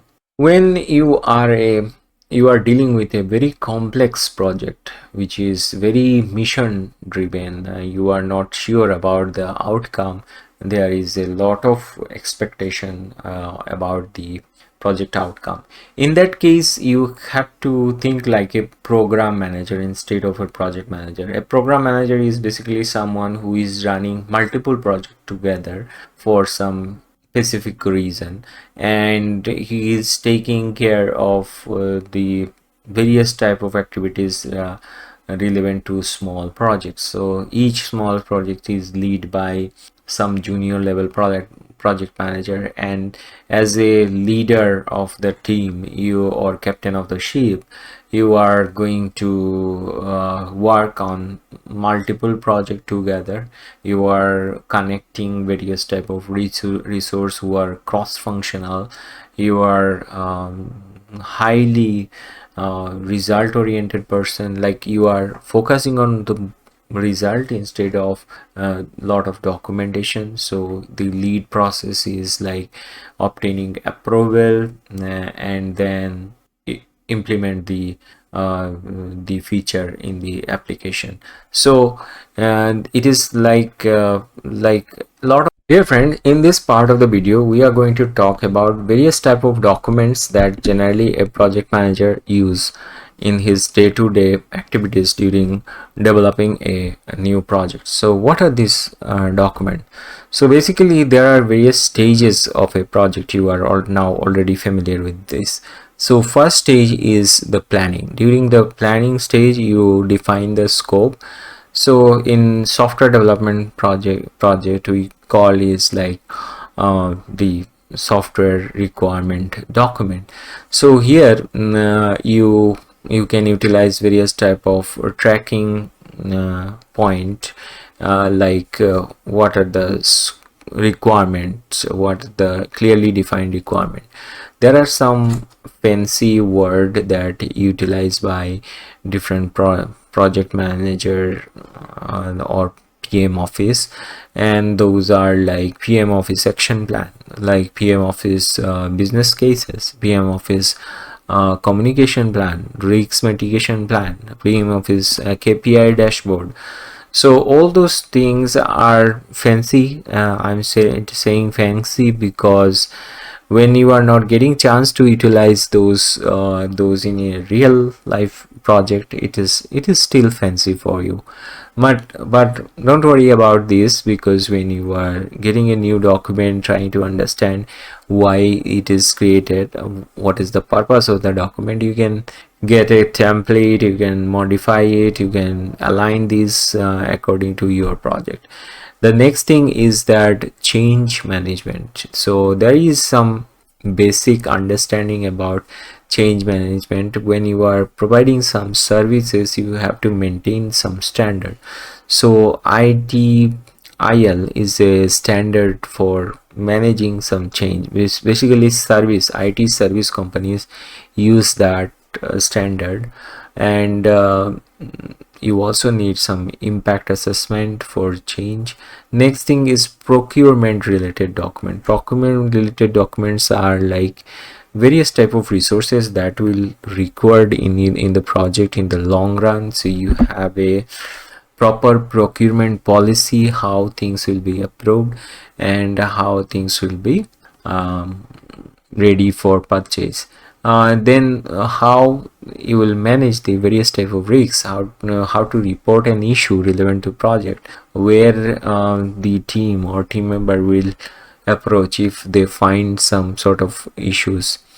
And quality metrics is very important, like you are maintaining another document about quality. This quality maintains has some sort of questions that specifically asked for regarding quality, in terms of when you are dealing with a IT application. Quality means it is very user friendly, it is fulfilling the user exact requirement, it is also free from virus and all those things. These are very important part of project document. Dear friend, in this part of the video we want to know a little bit more about the cost estimation part. Now you already have a cost estimation, like you know what is the development cost of a simple website, you know that what is the development cost of a simple e-commerce website. Probably it is easy to find out from Google. But what is the exact cost when somebody is planning to define a very much app driven business and very research very feature rich application, like a car booking or a hotel booking or something similar to a very advanced edtech. So here developing a cost management document required some good understanding about the system engineering, that you know how to design the system, and here the affordability lies on the number of features. When the number of features is increasing, it is not affordable within a very short budget. So you have to plan it strategically, so that within a limited amount of budget, obviously that depends project to project, you are thinking like a capital investment, like you are thinking it like if I invest x amount of money for these features, then these are going to help my project in the long run, and that is very important. So in this situation, when you are facing the client, you have to be very negotiable person, or you need to understand that you don't need to be a very negotiable person. I said it wrong. You need to know how to do the negotiation, because it includes your organizational structure, how you as a provider, when you are actually giving the solution to the customer or providing the solution to the customer, then you have to think about your cost for running these. And because when you are delivering a service as a vendor, you have to understand what is my cost for running my team first, and then about profit, and then about the deliverable. So here scheduling is very important. How many hours you are scheduled for this project, you have to think about this, and for each hour your company or your organization is spending an amount of time. So here the underlining skill is clear communication, your leadership skill. You have to be a very good win-win negotiator, and you know how to work with a team. Your fundamental knowledges are, you are pretty much clear about the goal and objective of the project. You understand the project architecture, how you are going to achieve the solution. Then you can do a very good cost estimation, and when you are aware of the other risk factor, like any external factor that can change the project result, then you can also keep in mind those points when you are budgeting your project. Dear friends, in this session we are going to discuss about the transferable skills of a project manager. As a project manager, you are not only acquiring some knowledge and skill from various available resources and the experience that you are gaining from the work. You are also looking at various type of transferable skills, and those transferable skills are good communication, good leadership, problem solver. You know how to do time management, negotiation, all those things. You are also transferring some knowledge to your team, so that they are also self-managed in the long run. You don't need to repeat yourself again and again for each and every project, because you will set up some sort of culture through your kind of skill and aura, whatever we call it, or leadership skill. As a result, you can expect by mastering all those skills and implementing them to your team through proper knowledge transfer, you can foster the productivity of the team. Let us take example of problem solving skills. So solving skill is very crucial for project management. So it is always a challenge when you are doing some complex project. So take a mindset, set up a mindset that we are ready for facing any problem. We are the doer. When we see a barrier, we think like it as an opportunity. So there is two way to looking at a glass which is half full. One is a pessimistic way, another is a optimistic way. So you are someone who look at the optimistic way of looking at a problem, that half glass is full, it is not half empty. There are many pessimistic way that deny that okay, this is not technically feasible, this is not achievable within that time frame. So in that case you have to do a little bit of research and take this challenge, accept this challenge, and keep the project on track by proper input of relevant resource. Either it is a resource helpful for the project team who is doing the task, or it is helpful for the project owner who has this plan, but there is a prominent reason why this project is not technically possible. So you have the analytical skill for that. So when you can do the complex breakdown of a project, you can do it better. Here creativity plays a very significant role, because creativity is like another helping tool for problem solving tasks, because when there is a problem you are going to solve, only creativity and innovation can give you better solution. And here it is also important to be resilience. Like if there is a failure, then you need this you need the right mindset to get out from the failure and try to analyze what goes wrong, what went wrong, and why we are here. Are we capable to mitigate this problem? So this is very important for problem solving purpose. Similarly, you negotiation is basically a very important skill nowadays. Project manager often need to find a middle ground that satisfied all parties. So that is called a negotiation. For example, if negotiation required reducing some of the feature, that is completely fine. Dear friends, in this part of the video we are going to discuss about various type of project management tools nowadays very popular. Now studying those project management tools are very hard, and you cannot complete all these feature of these tools because they are very feature rich. Within few weeks of study you have to do practice a lot. For example, Jira is a very powerful tool, no doubt, and Jira requires a kind of programming skill to do it, to use it in a better way or very advanced way. If you are doing some very basic kind of project like marketing or web development kind of project, you can use tools like Asana, which is very helpful for communicating based on a particular thread. When you start a thread and communicate on this particular topic, you can also archive them in a blog format. So Asana is nice. And then project management tool of Microsoft like Microsoft Project is also a good example.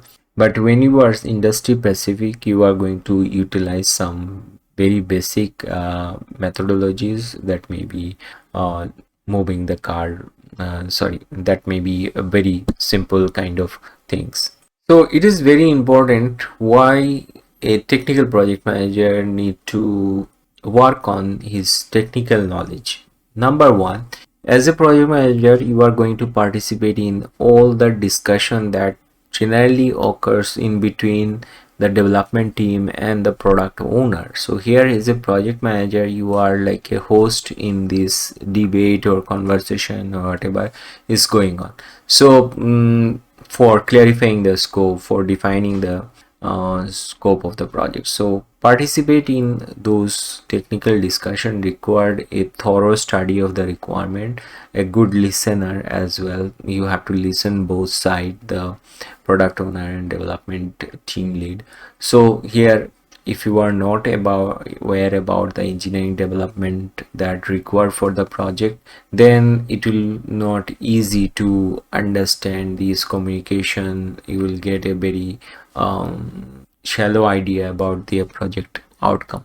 So here your approach is like you are taking note, you are actively listening them, and creating a kind of picture in your mind. Here you are analyzing both sides, like pessimistic side, optimistic side. The most important thing is looking at the risk management process, because sometimes the product owners are not aware of this particular fact, and they assume that okay, our product will run good forever once I have uploaded it on the server. But it doesn't happen. You need a constant visiting of the site, looking at various type of update and etc.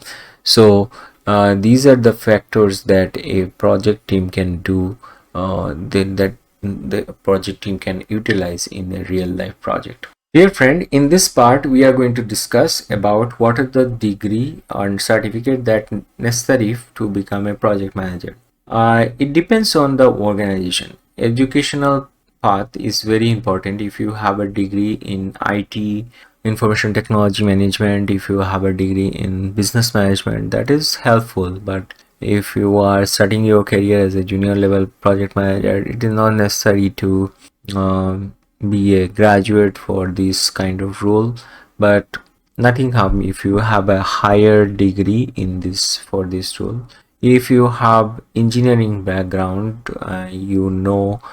for example, mechanical or engineering, construction, then of course that knowledge is going to helpful for you. If you have an IT degree, like computer science well, or information technology system, then you can play a very significant role in software development, system management, and tech related areas. So why certification is important? Because certification is like a recognition that you have the necessary knowledge for this particular job, and there is no alternative of project management professional certificate, PMP certificate from Project Management Institute.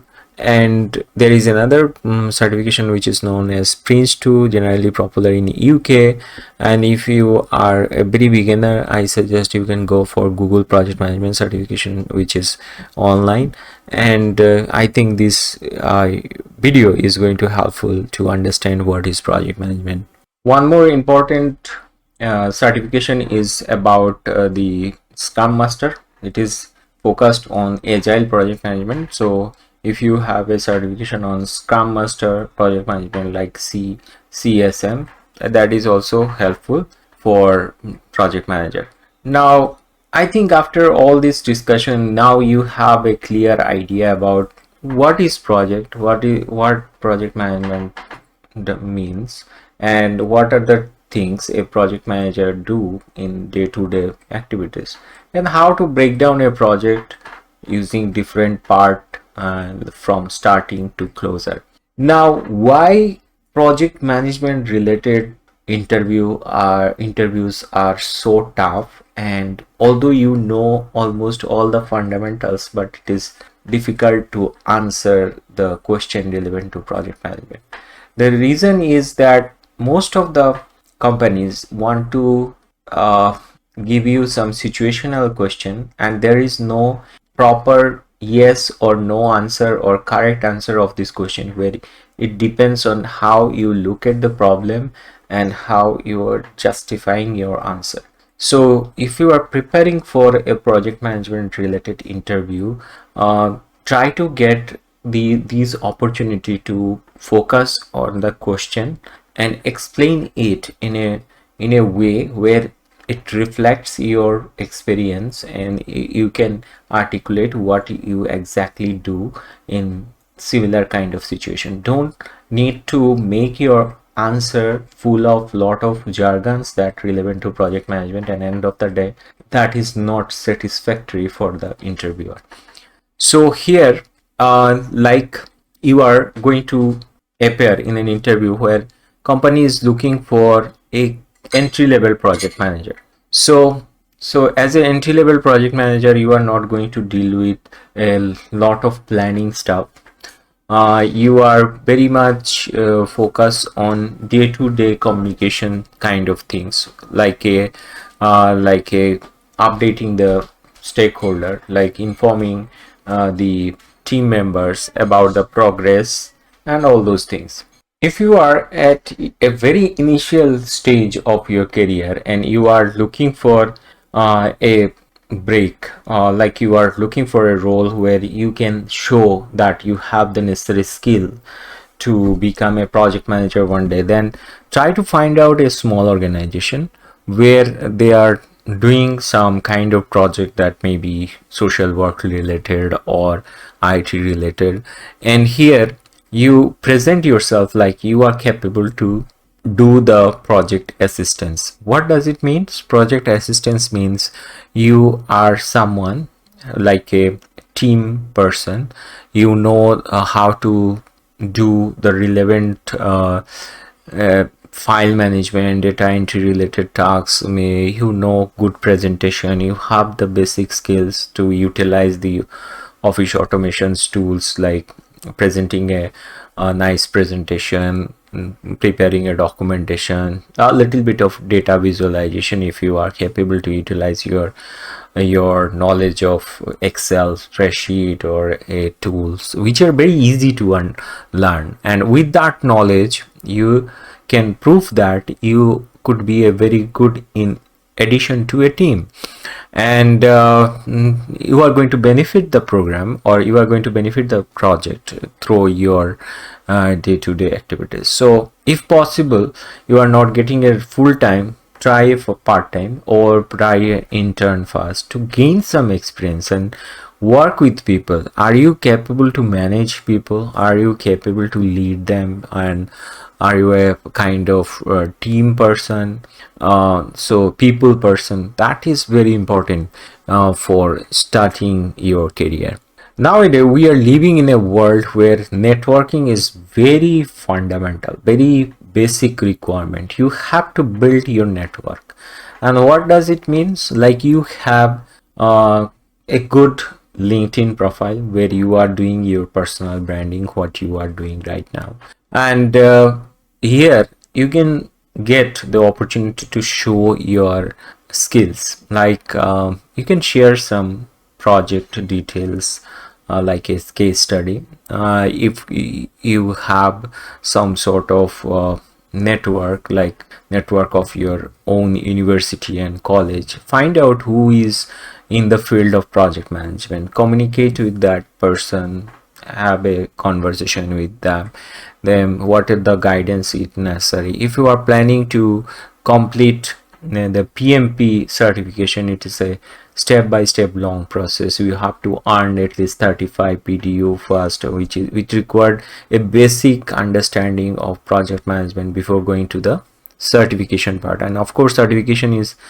a critical exam, and in terms of experience level I can say that it is not easy to pass in just one shot, although it is multiple choice, because many problems are conceptual basis and you have to read each and every chapter of the PM book, which is a kind of manual of project management, like a group of people or community built that that manual, and it is applicable for any scale of project, small, medium or critical. It may be a project of a small social work organization or a big project of like NASA or UN.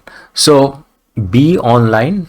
Be online means you show your presence on LinkedIn, share your knowledge through various platform. Be human. It is not necessary to act like a robot, like you know everything because of AI. Show that you are utilizing the knowledge of your own experience as well as the knowledge you are gaining from other sources together, and then how this network is going to help you.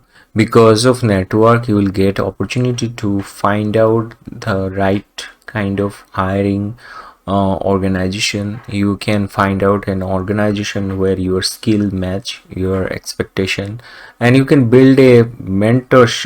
When you are joining an organization you can get some mentorship from real world professionals, and that is going to help you in career development. Communication is definitely a very key factor where you need to be a good presenter in terms of sharing knowledge, in terms of sharing relevant experiences on all those. So what is very important, a good educational background. It doesn't matter whether you have studied business or technology or any other field or science or arts. It doesn't matter from which domain you are coming to project management. It is necessary that you are very detail oriented. You focus on the research part and implementation part of knowledge instead of some bookish rules and regulation. And you are constantly building a network through sharing knowledge, discussion, participating in any group discussion. Generally there are many online group discussion available in terms of groups, chat. LinkedIn has a very nice feature when you contribute a community article where multiple people are adding their perspective on different issues. So that is also a kind of, you can also join some online courses, but no doubt this YouTube video is just a starting point. So keep eyes on the core skills. Are you good strategic thinker, which is very important. When you are thinking on a particular project, align your thinking to the business objective, according to the business objective. Then look at the various type of risk factor, how you analyze the risk factor, what is your broader view about this, and not only looking at the downside as a pessimistic viewer, you are also finding a solution how to mitigate those risks. That is also very important. Understanding the stakeholder, very important. Get a ownership of the product, like you think like the end user, think like the product owner. Then you can find out the pain point of the project. You can give a good service as a project manager. You also need financial planning related knowledge, where you know the financial acumen, like how to do the budgeting, how to do forecasting, like what is the expected running cost in future. When you are dealing with a tech related project, it involves various type of additional budget, like managing your server cost, managing your content development cost, then managing the various type of issues are relevant to that. So you also need to be very technical here. Understanding the technology doesn't mean that you are going to do the work of a coder, work of a designer.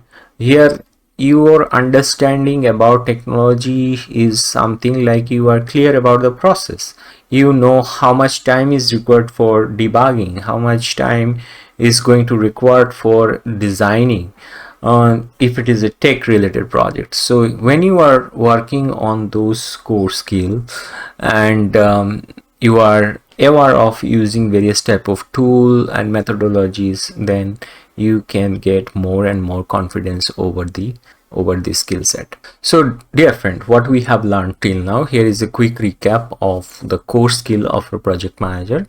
When we are aware of a skill set of a person, and then we can go further to acquire those skills. He is a strategic thinker. He's a person who understands risk management. He knows stakeholder management. He knows financial acumen, and also has a technical knowledge.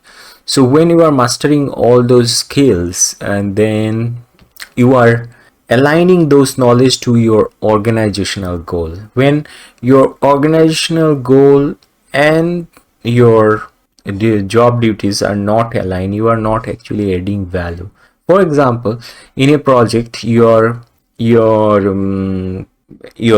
main project owner, or the lead of the project, is looking for a comparative study of the expenditure that the company has spent for this year, and a comparison of the expenditure of the previous year. So in that case, you are preparing a very detailed report on that, and when you are going to present that report to your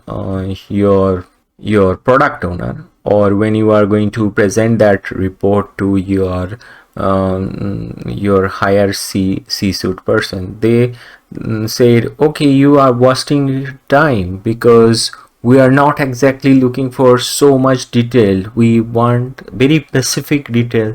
What is the difference between the previous year and present year cost? So here you have to save time. It is not necessary to show that you know many things and everything is on the report.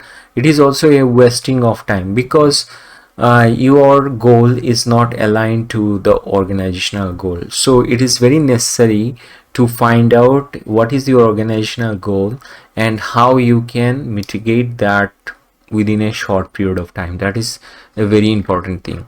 And when it is why the strategic thinking is very important, because you are looking at the long-term vision, how this result is going to affect this. So here aligning the project goal and organizational goal, looking at the project objective, is very important. Dear friends, till now we have discussed a lot about project management. Now you have a very clear, very precise understanding about what is project management. Now the question is how to do a real project. Is it possible to do a real project on sales space? Am I capable to do a real project using my own resources? And is it possible to demonstrate it to the to potential employer that I am capable to deliver a project? I think it's a little bit difficult, but you can do this experiment, which is very good for initial things. So let us assume that it is just a scenario. It is not necessary that you have to do the same exact project. It is just a scope. So look at this slide and what I have written here. So suppose you are leading a technical project in a e-commerce business, the way we started this conversation initially. So what are the things, what are the focus for doing such project? So you are leading a e-commerce project, you know the potential outcome about the project, like what you are going to deliver. So first of all, you understand the total ecosystem of e-commerce. Do a little bit of research. Are you going to develop another Amazon website? No, it is not possible. Amazon is very large, very robust. So what is your goal?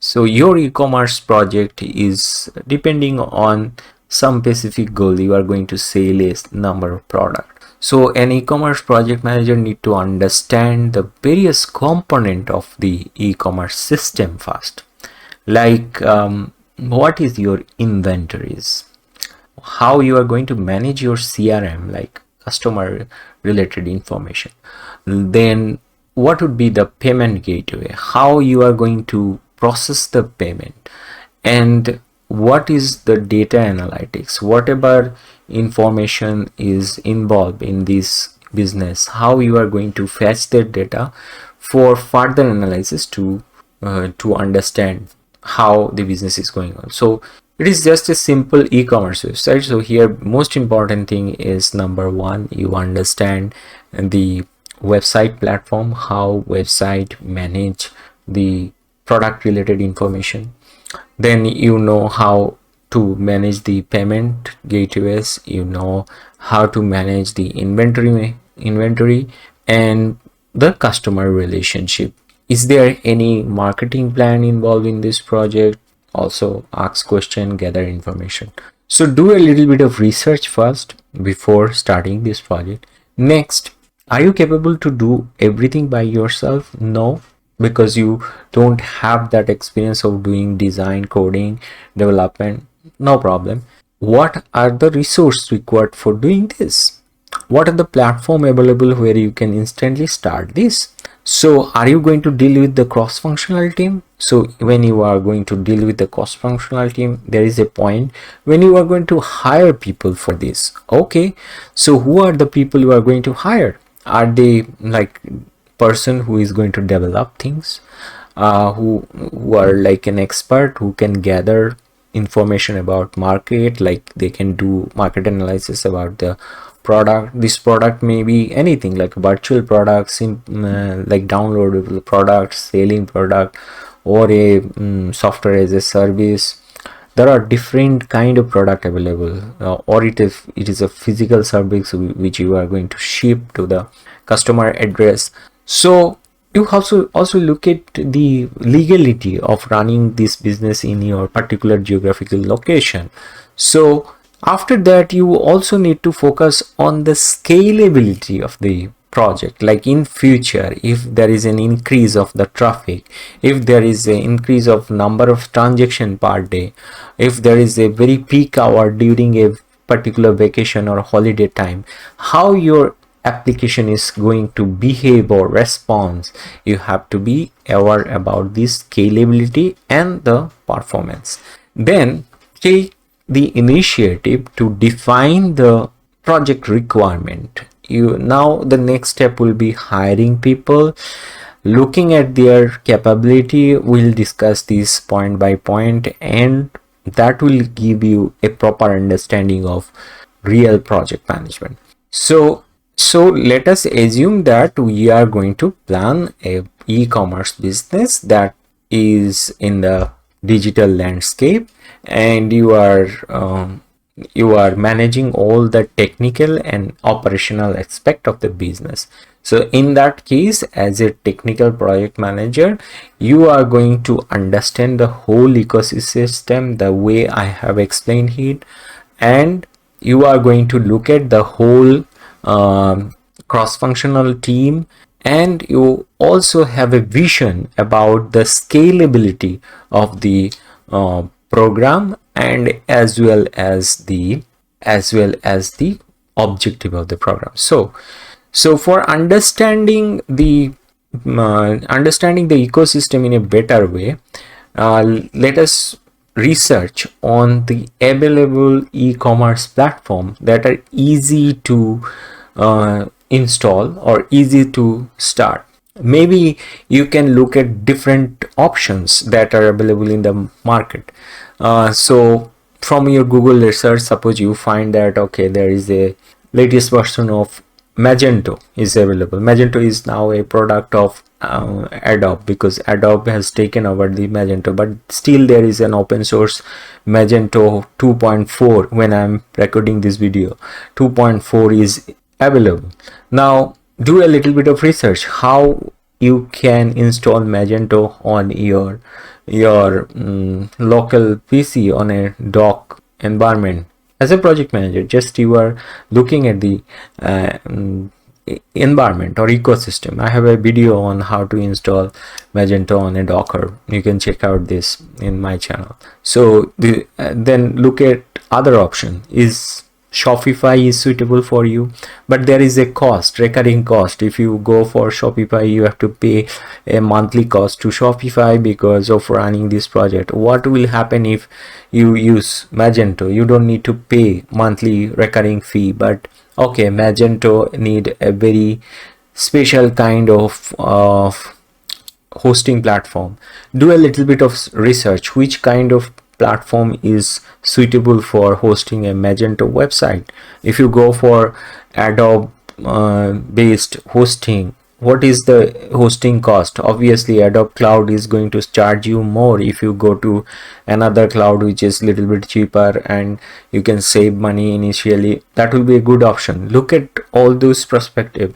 What is the option available if you try to start immediately your website using WooCommerce, and what is the drawback if WooCommerce is like a vulnerable website, like there is less amount of security.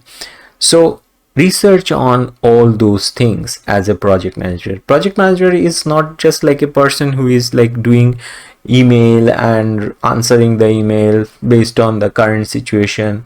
he is a person who is knowledgeable, capable to understand the business requirement.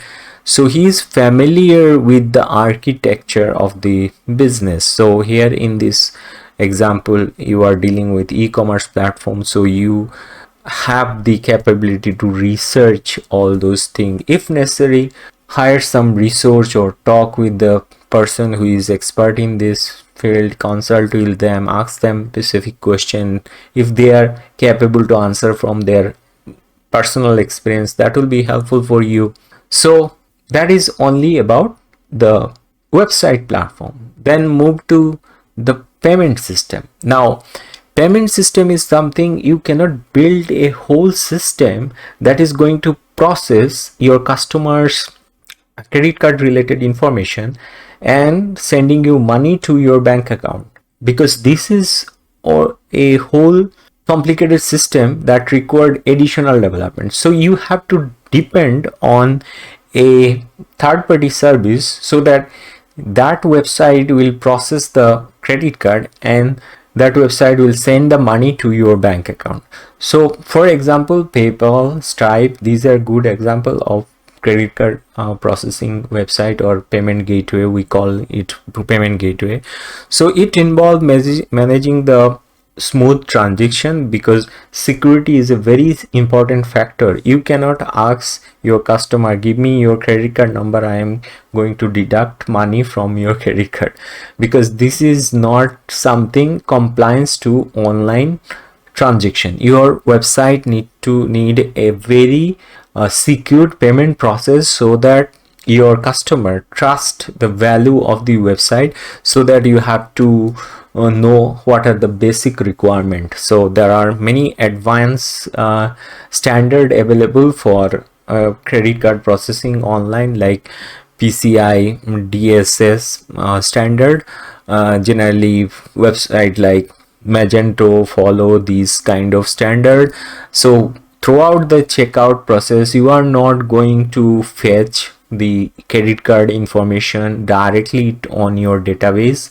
So basically when someone is typing his credit card related information, this information is processed to a third party, which is secured compared to your website. Not only secured, they are processing it by maintaining the online payment standard.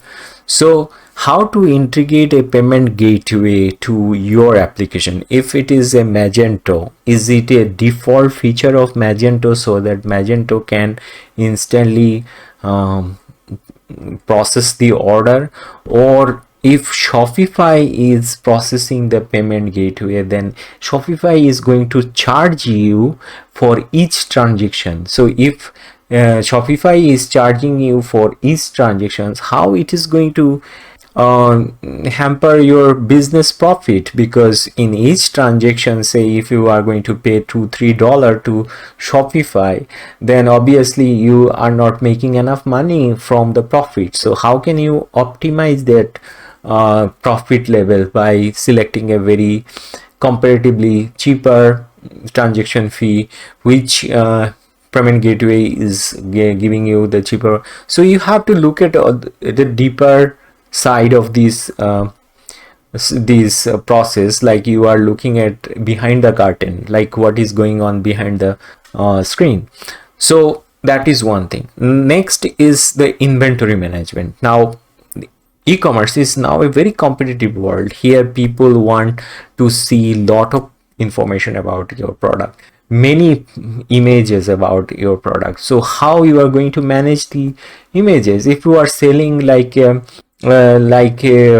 health drink, so it is necessary to package your product, and it must be presented in your website with a very very standard product presentation. And product photography itself is a very robust subject. So here labeling the project, understanding the brand quality, because if you label your label your product very ordinary, it will not give a proper impression to your end customer. So it is very competitive world. Suppose you are making Prune juice packaging company. So what is a standard label for a prune juice? Or if you are like selling yogurt, so what is the standard packaging of a yogurt? Looking at all those things, or a third party is supplying the product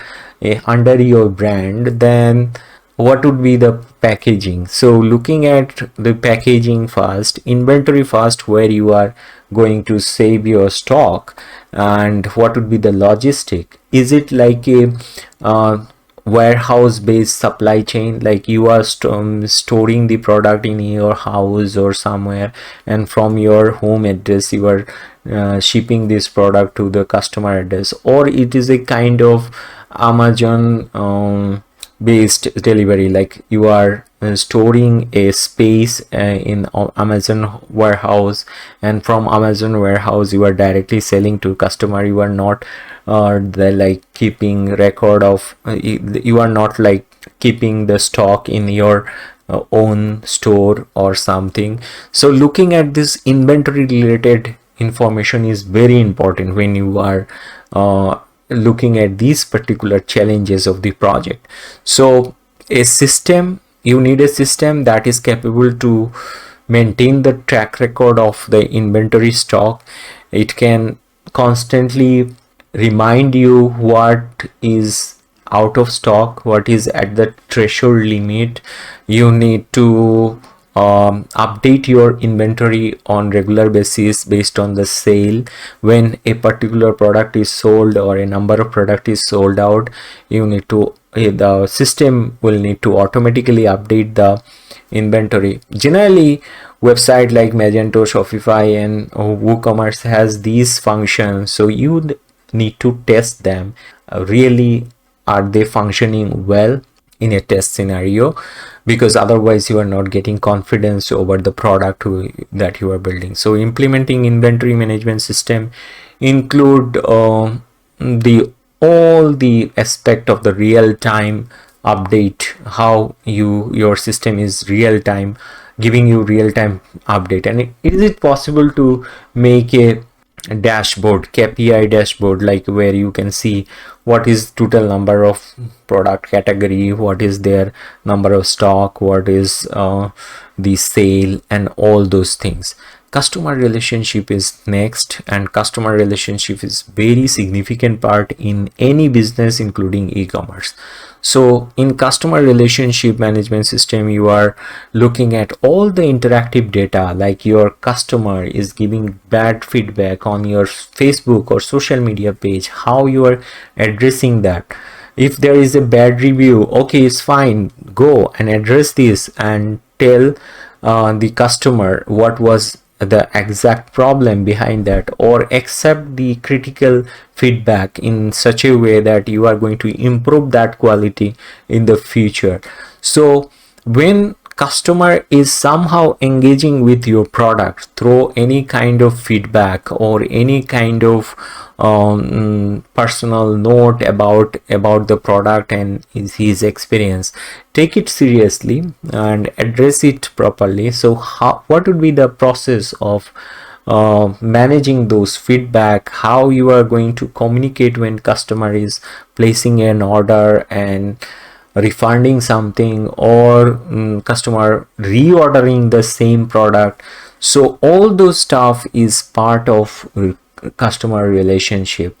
You are continuously updating them on a regular basis about your new promotion, new coupons, new activities. All those are relevant to your customer relationship management system. How robust it is in a particular application, it may be Magento, Shopify or WooCommerce. Compare them as a project manager, decide which one is good for you.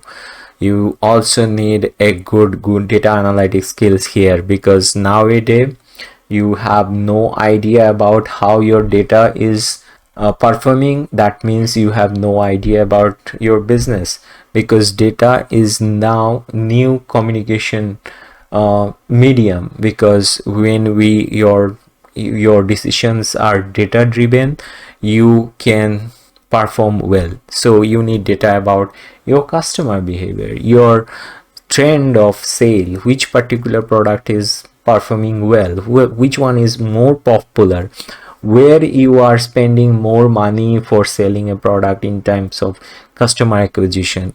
You need all those various type of KPI in a dashboard so that you can take better decision about the next step of the project. So when you have deep understanding about all those knowledge area, now you can play a very good role as a project manager when dealing with a cross-functional team. Of course, you are not doing all tasks. You are not a one-man army who is capable to do marketing, testing, design, development, and all those stuff necessary for this project. But when you are dealing with cross-functional team, you have proper research on them, then you can effectively coordinate among these resource, and you can do the things you want to do. It is like just get it done. So a project manager must facilitate communication and collaboration between multiple department of the business. So team development is very important. How you can develop the team: analyze the achievement of various resources you have. Maybe all resources you cannot afford, but you can find someone who has the skill, and if you selected the right guy for the right post, he can give you a very good output. It happens in business. You can find a very ordinary person who is who is just not aware of his skill set, but when you are discussing with that person and you find that okay, he can do this stuff, hire him, train him, and you can do a better thing with that. So when you are a team leader, you think like we are a team, we can do big things together. So that is a startup kind of mindset, generally nowadays very popular among the new generation, Gen Z and all those, and any entrepreneurial mindset. But the problem is that managing a team is very real challenge for the project manager. Here you have to maintain the quality, you have to maintain very good customer service, you need a operational team who is going to do the day-to-day business. But the question is that, is your experiment project is going to that much of important or that much of big? That is a big question. But you have to be very broad-minded, because you never know what kind of position you are getting in your next role. So be prepared for all sort of challenges. Work with all department, and think like a person who can streamline the process. It may be relevant to coding, or it may be relevant to like technical backlog removing. Of course, initially when you will start your e-commerce website, it will have it will be very limited in terms of features, but when you will see some progress, you can do better. Now the next thing is the scalability and the performance. Scalability and performance I already covered, but here I just want to mention that scalability means you are looking at a level like when your e-commerce is growing very fast, you are launching a product which is selling like a hotcake. So in that case, multiple concurrent users are buying the product at the same time, and your website is experiencing a very high traffic because of some reason. So in that case, how you are going to manage those traffic spikes, how you are going to make high demand content available for all the customer. Maybe he is located in India or in US or any other part of the world. How your website is going to compliance with those kind of requirement, and where your product is selling like a hotcake, as I told you. So performance optimization is something that you need to understand. Here you ensure that your site is loading very fast on any device, including mobile and desktop. Here every second matters. If your site is loading a little slow, then definitely it will reduce your number of transaction, it will reduce customer satisfaction. So focus on the optimization part. If there is a little bit error, that will lose a lot of customers, because customer will lose see some sort of trust factor is involved in terms of the efficacy of the application. If it is very well tested, properly working fine for all kind of activities, then your customer will have a kind of trust on the application. So basically, regular checking of the feature is very important for a e-commerce. So this is very important. And next is like an example, like where, for example, you already have an existing e-commerce website. So here you can think about redesigning the website. Think about A/B testing, like change a little bit of layout on product detail base and see how it is performing. So when you are migrating from one platform to another platform, you have to look at the integration of the system. You have to ensure that all the existing features are working fine in the new platform. If we are implementing a new payment gateway, for that you have to understand the compliances issue. Maybe in different geographical location, different kind of payment gateways are very popular, so you have to think about those kind of payment gateway which is popular. For example, maybe a particular payment gateway is very popular in USA but not popular in Mexico. So if your business is a little bit about US and Mexico, then you have to choose both the payment gateway for your application. Here we are going to talk about hiring the additional resources. Sometimes the workload is so high that you have to depend on additional resources.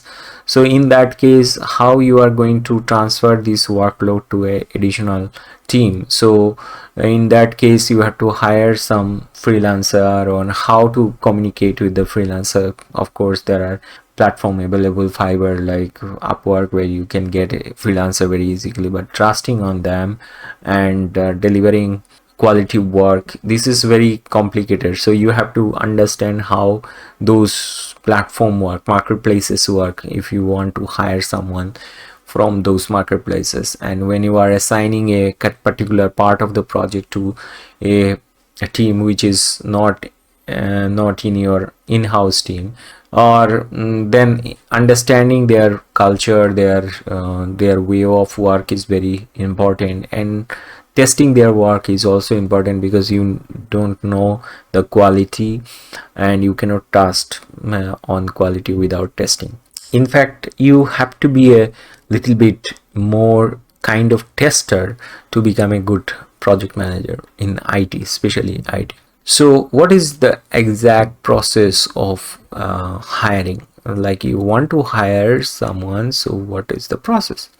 So process is very simple, like try to analyze the workload, which is very complicated, and you understand that there are some part where you need additional skill, additional resources.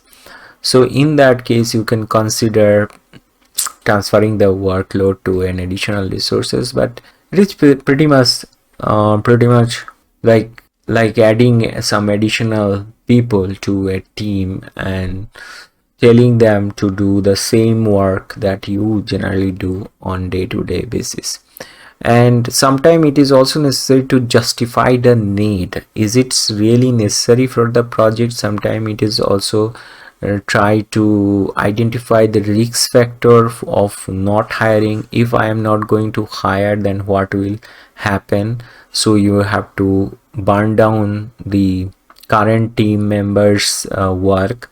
sometime you will see that, okay, I have 5 team members in the team, and if I allocated some additional work to the existing team, how long it will take, and if I move these tasks to a external team, then how many days it will take. So you have to do a comparative study before hiring someone additional to the team.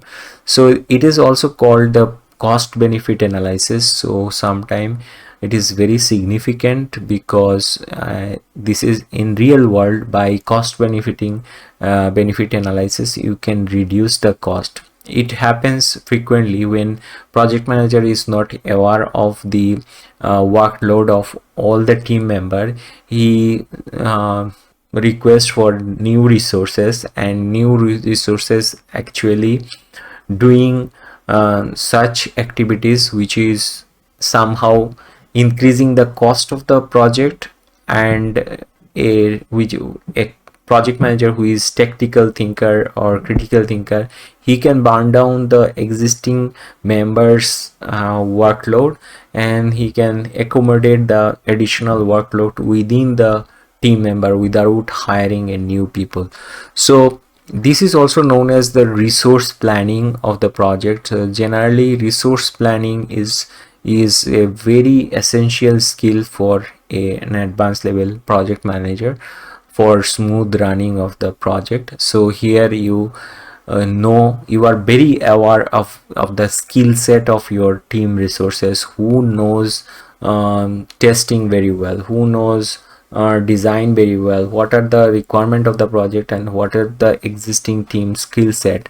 That is something you have to be aware of before your resource planning. And one more important thing is there is an HR department in every company, modern company. They are ready to process the candidate, and they will send a candidate to you as a project manager. Okay, take an interview and decide whether you need this particular candidate for your project.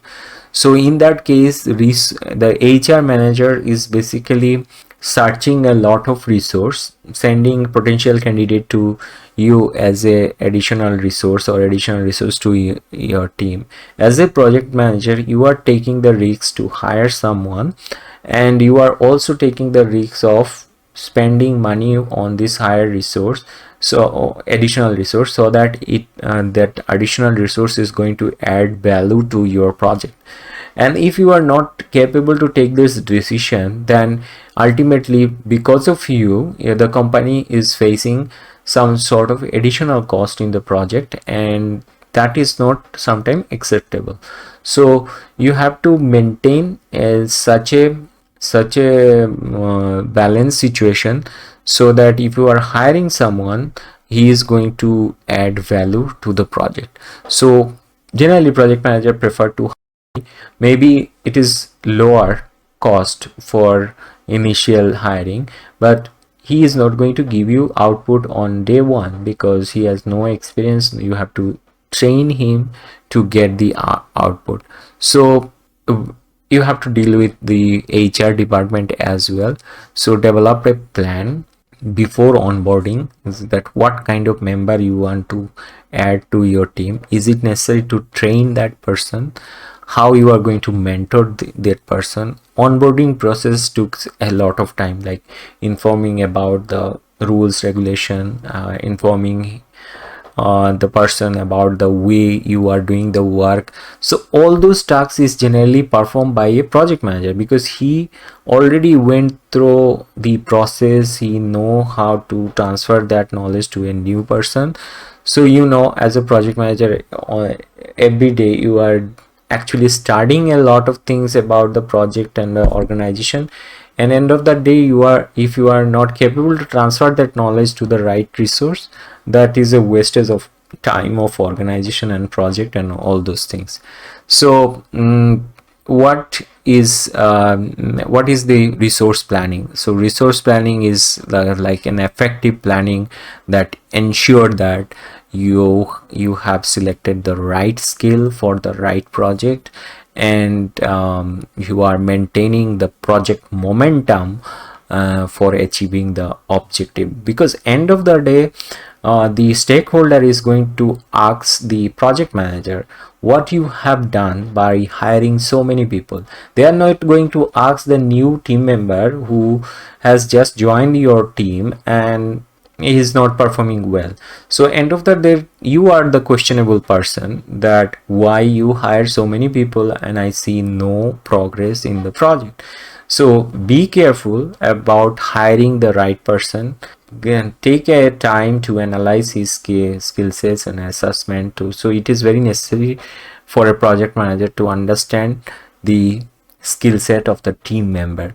So what I am trying to say, that you are a person who understand onboarding process of a new member. That includes giving him or her the proper training, mentoring him or her, or initializing the tasks, and how quickly you can do this. And that is also very important because in a fast-paced environment you have a very little time. Now let us try to understand how the standard project managers does this activity. So they have a very clear communication about this. They write a very precise technical document, exactly what kind of people we are looking for. Then it's a kind of leadership.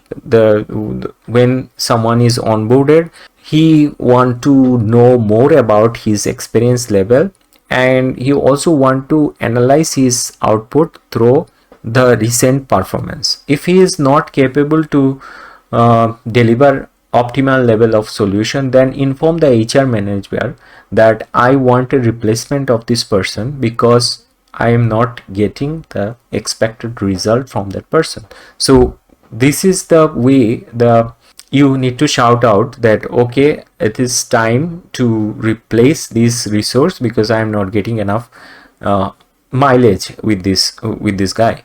So that is also important for project manager to take the tough decision at time.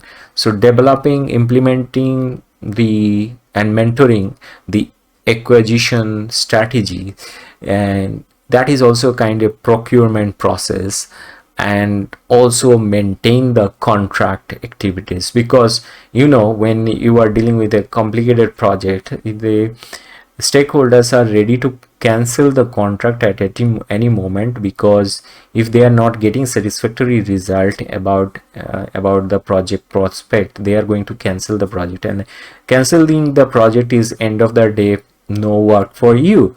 So be careful about hiring process. Sometimes project manager don't want to involve in this process, but when you are gaining some confidence over your skill set, you can do it very well. And again, the fundamental is very important. You are clear about your goal, mission, objective, no matter you are doing a project for NASA or doing a project for a small social work organization. So always keep an eye on the project outcome and the stakeholder expectation. So dear friend, in this session we are going to discuss about what project managers should be able to do. Again, it is a repeat point, but it is a kind of revision what we have learned till now. So he has the capability to identify the weakness and opportunities and risks associated with various acquisition strategies. So when you are hiring a people who is little bit less experience but very smart, okay, that is a very good decision. Okay, we are hiring a guy who is smart, his academic score is very well, he's capable to learn new thing, but also remember the weakness that he will or she will need an exposure to give you some output. So here you can see it as a kind of risk, and also looking at as an opportunity, because you believe in that person's academic credibility, that he is capable to learn a new language, he is capable to very diligent about his work, he is a good quick learner, so you are also taking it as an opportunity to hire that person. And when you are processing that, maintain a kind of background check, like what is his previous educational background. And sometimes looking at the past is not necessary.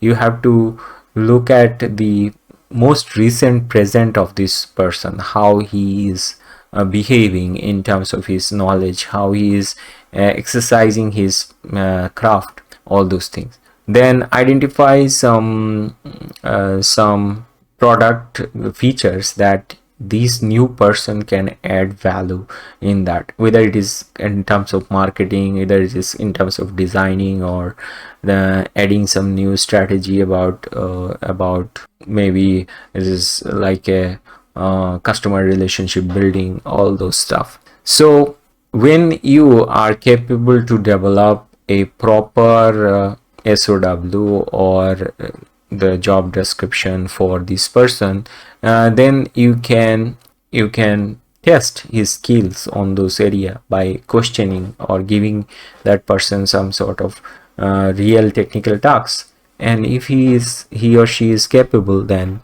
obviously there are various type of HR tools available through which you can check those things. Now we are at the last stage of this tutorial. When a particular project is at the peak of its success, like the project is running very well, like in e-commerce, we are dealing with an e-commerce website. The e-commerce website is running well. There is a proper ordering system. Every day you are getting new order, new customers, and customers are happy with the product. Market is very competitive. Some other companies are constantly following your strategy, and they are giving their customer better offer compared to you. So looking at your competitor is also very important. And how it is possible? Because how it is possible if you continuously do research on your specific domain. So here, like betting and managing the vendors and partner are both people who are investing on the project, are the partners. And the vendors, there are some people who are selling product through your e-commerce website. So how you are maintaining a good relationship as a project manager with partners and vendors? So what are the criteria? Number one, you have to evaluate the customer satisfaction. Why not you run some sort of survey among the vendors and partner? Ask them a few questions, set a questionnaire for both sides, and these answers are not like a specific answer like yes or no, or sometimes it is in the form of yes and no.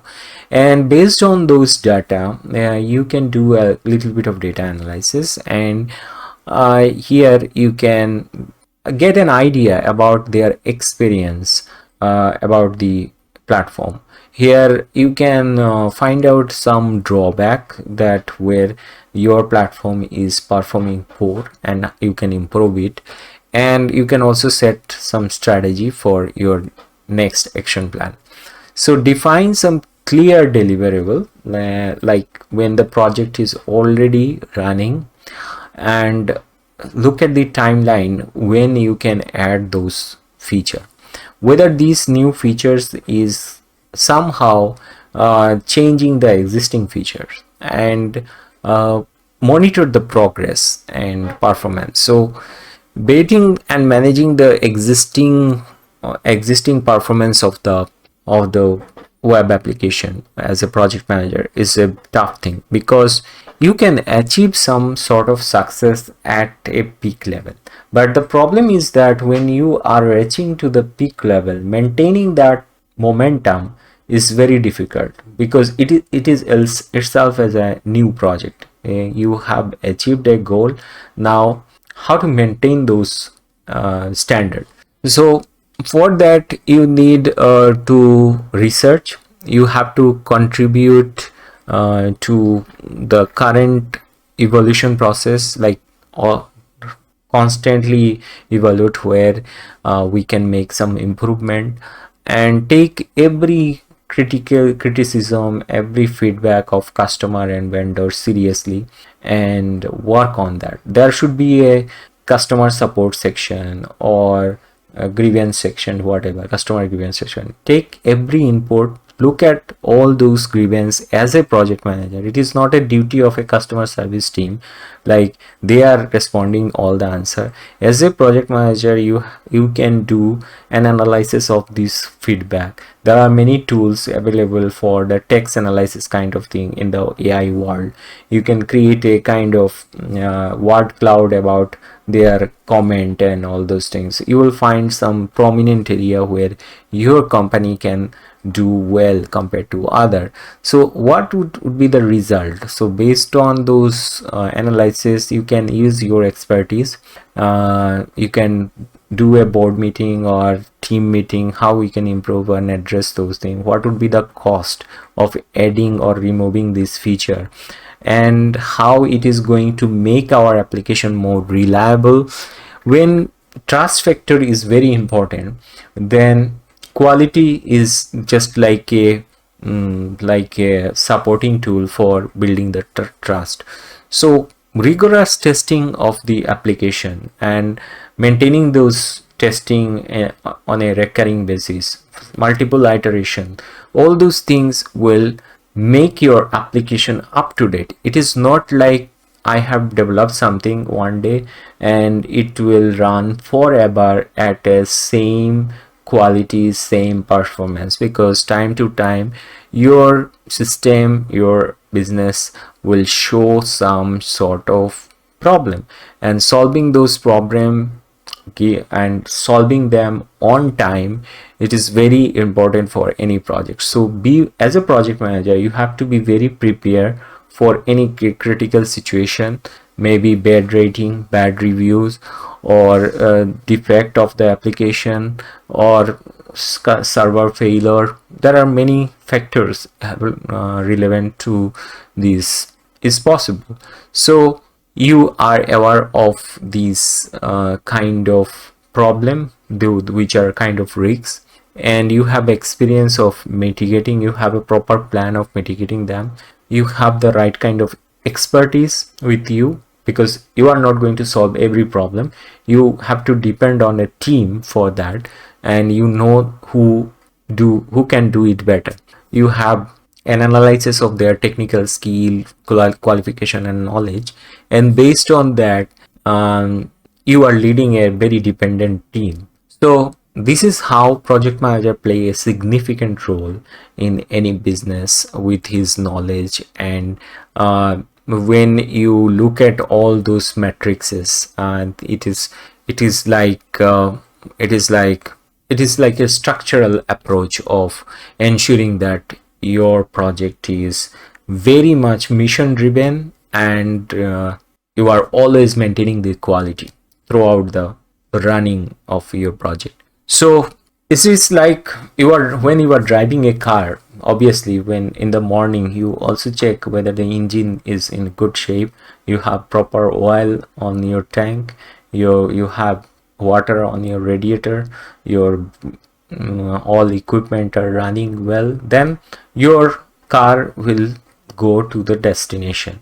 So business is something like that. As a project manager, you are in the driving seat, and you are looking at all these factors when you are driving it as a driver of the business. So project manager is a very robust role. You cannot define project manager skills and qualification based on only the certification he has done, or only the company level where he has worked. It is totally depend on the person's good mindset, because time to time the strategies are changing.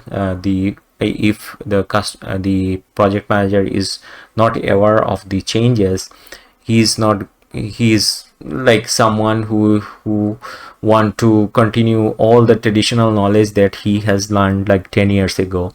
So it is necessary that you have to maintain the fundamental, as well as you have to update your knowledge depending on the market situation. So how to monitor this progress, whether I am doing well or not as a project manager?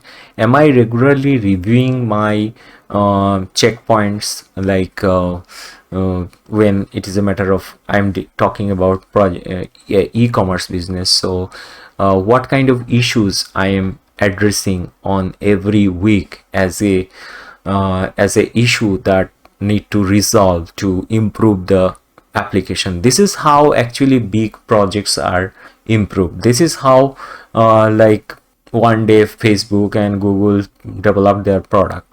They constantly evolve time to time. No matter you are starting your website with a simple web page where you are selling 2-3 product, and then you are improving it time to time as you are more gathering knowledge about the industry. Issues are very common in a very normal business scenario. So the problem is that people ignore the issues, number one, and number two, they don't follow a planning to mitigate those issues. These issues may be technical issue, maybe dissatisfaction of the customer, maybe a product issue. So when you are minimizing the number of issue, it will impact your business. You will see a positive outcome in the business. So when you are timely responding is very important. Someone has a very bad remark about your product, and you are not addressing that, you are ignoring that, you are deleting that comment. Okay, I want to ignore this bad comment. That is not good. Try to address this. Try to find out, maybe there is something we can improve about the project. That is a very good approach to be to act like a leader and adhere to your plan. We plan a lot. We have a plan to do X, Y, Z. When it is a time of execution, we just fed up with plan number X. Y, Z are out of sync. So ensure that whatever you have planned, these plans are focused on a deadline, and within that deadline you are completing that plan. If the plans are spending incomplete, that is a very red sign.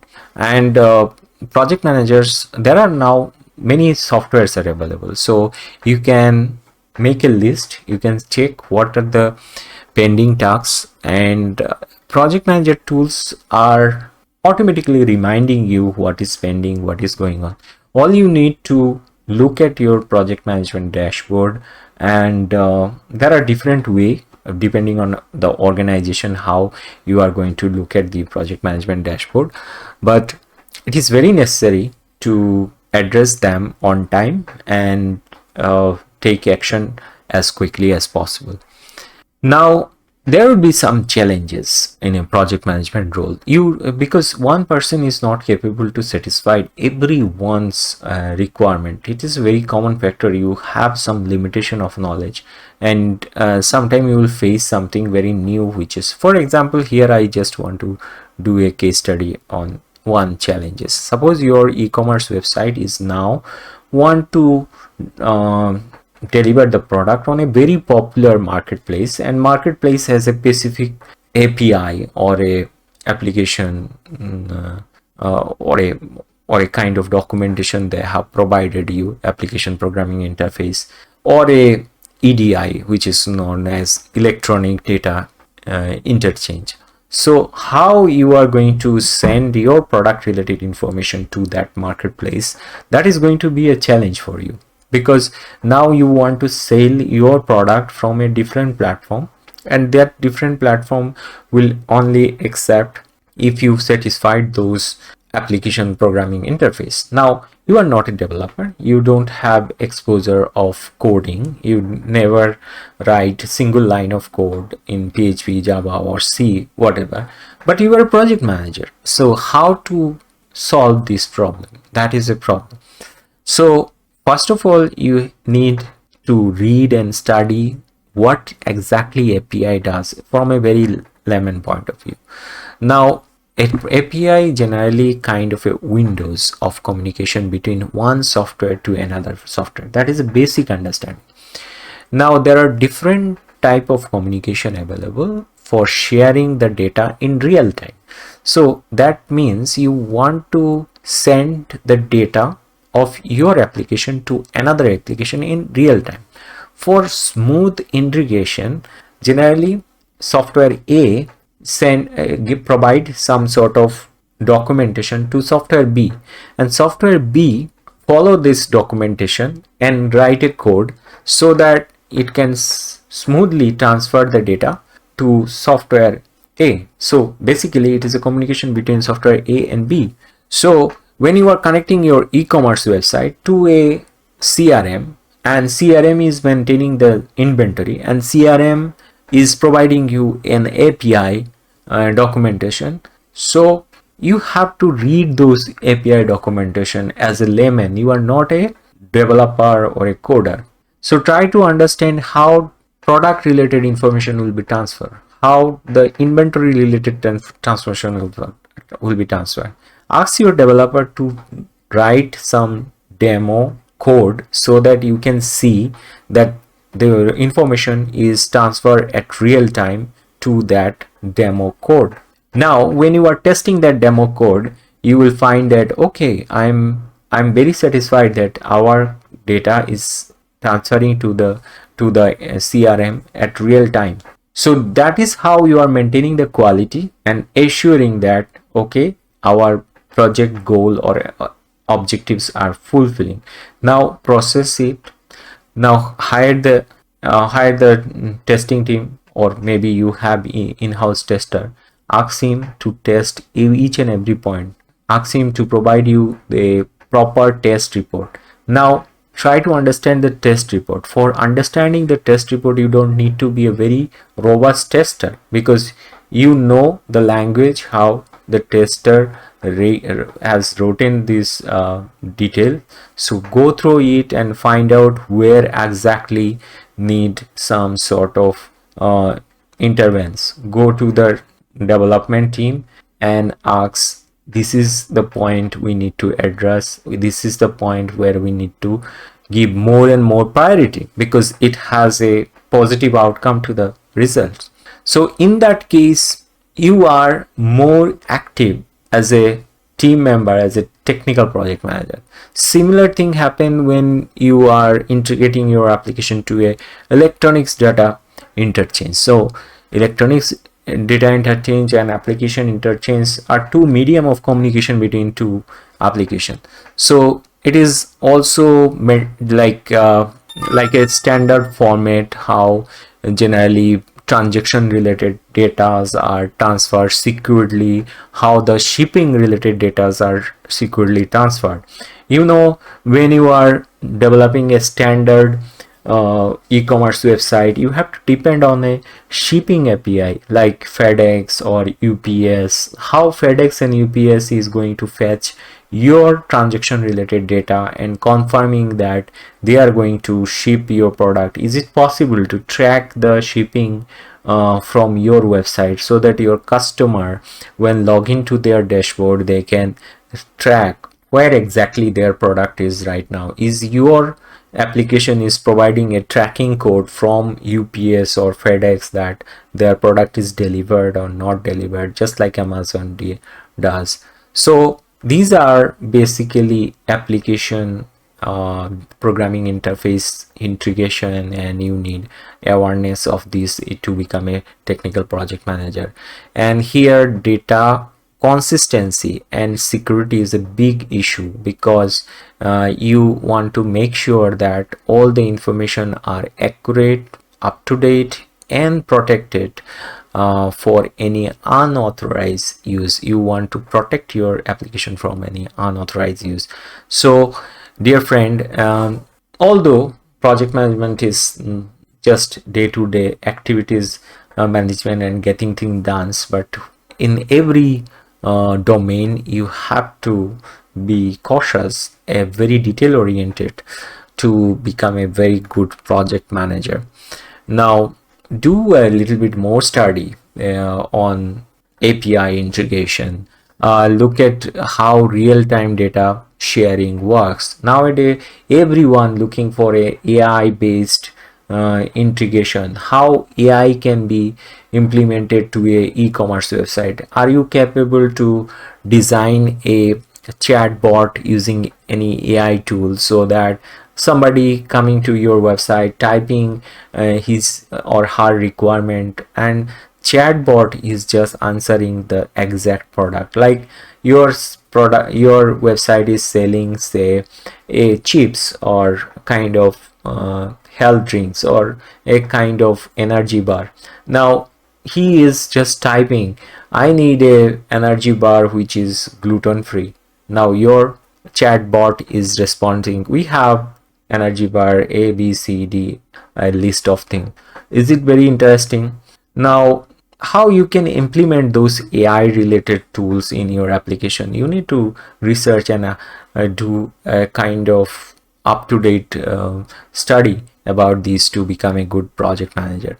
Real-time application programming data interface required programming knowledge. You need to be aware of the software application communication, how one software communicate with other software in real time, although they have no connection in between their database, but they can send data from one to another, and it is not like sending email. So how this real life access of data is possible? So do a little bit of research. Nowadays people want to depend on various type of CRM. It may be Salesforce or other CRM. So do get a little bit of exposure about those CRM, because their documentation is free and easily accessible. And if you follow some good YouTuber who is explaining them, it is also helpful to understand. There is some standardization of when you are dealing with API to API connection. The understanding what is RESTful API is a kind of protocol that follows by API. There are many complexity involved. Maybe as a project manager you don't need to understand too much complexity of that, but it is also necessary to understand the basic principles. So this is the way you can actually connect to your team. You can actually make your application more secure. You can maintain the data consistency and security, which is very important for any business. So we are coming to a conclusion. The last part of this discussion is project life cycle.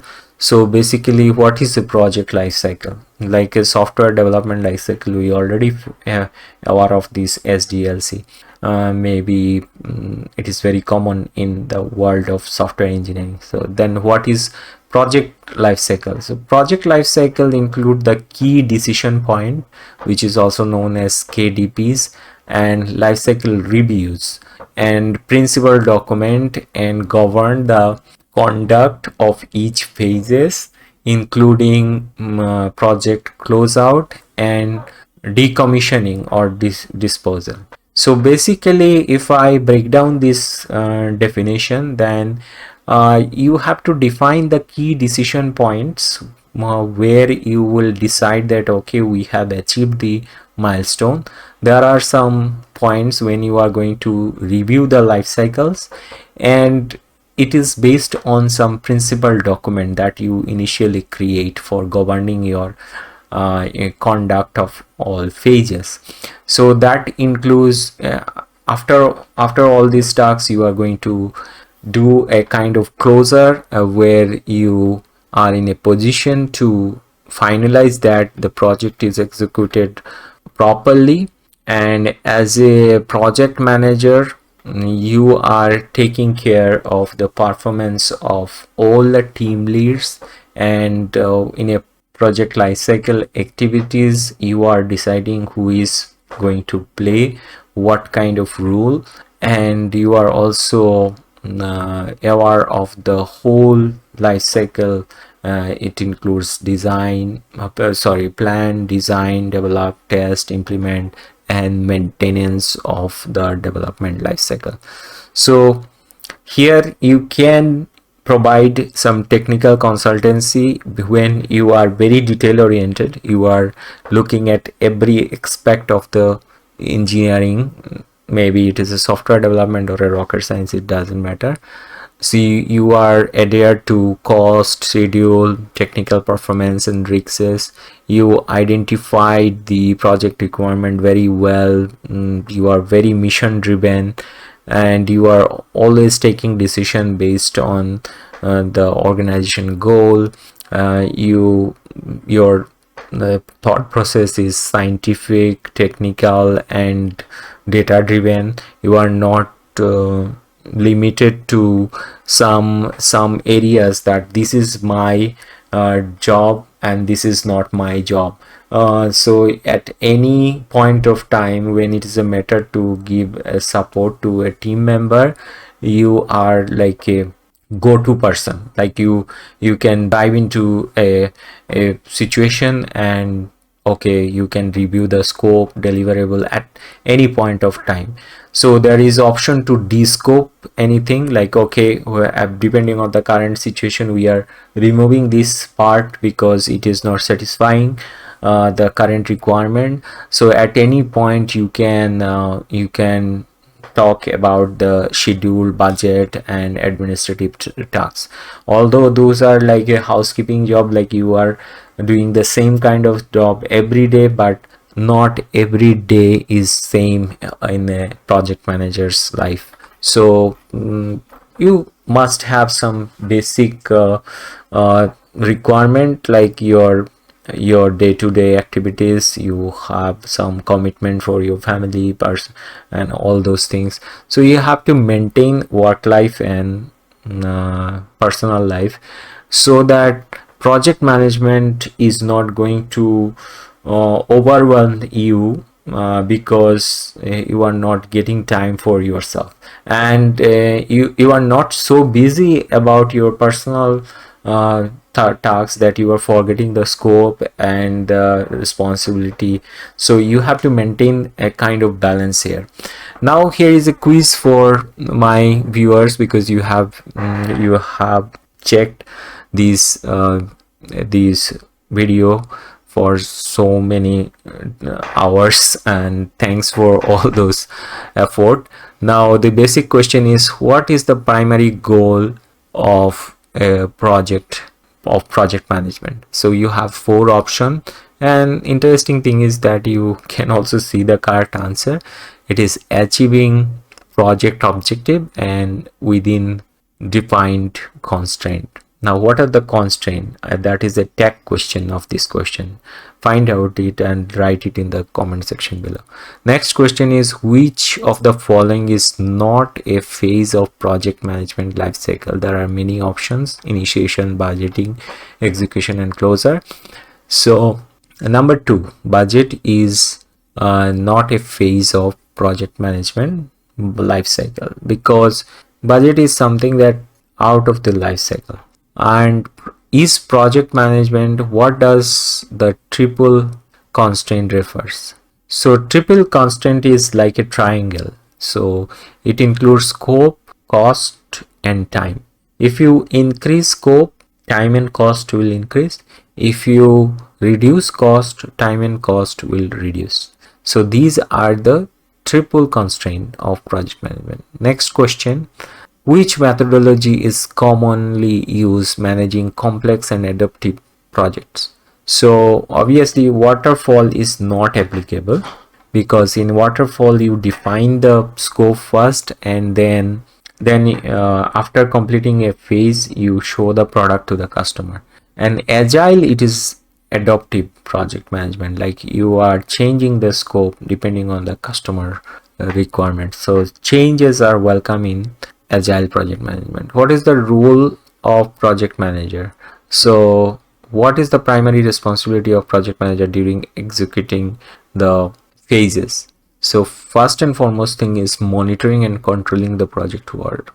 Setting the project budget is not the primary responsibility, because the budget will be decided by the project sponsor or project owner who is going to own this project. So they will decide what is the budget. Maybe they are planning to develop in $10,000, maybe $100, $100,000. It depends on their budget. So a project manager has no intervenes on the budget. Monitoring and controlling the project, it is the primary area where a project manager can do well.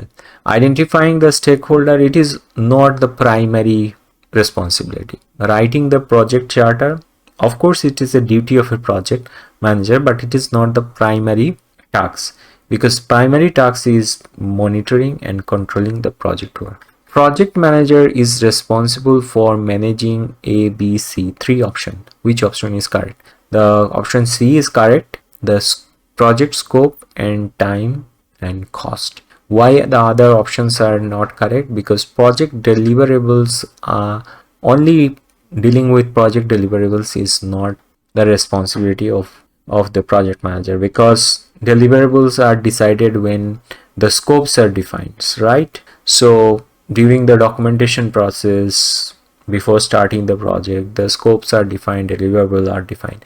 Now the project manager is going to look at the scope, maintaining the time frame and maintaining the deadline, and also maintaining the cost. Which of the following activities is the key responsibility of project managers? So leading the project team is the key responsibility. During the phase of the project, does the project manager choose constraint and finalize the deliverable? Yes, the finalize the deliverable and constraint at the closure. Closure is a very important phase of project management. Many project managers forget to include closure as an important part of project management, because at the closure you are going to finalize whether the deliverables are satisfactory, valuable or not.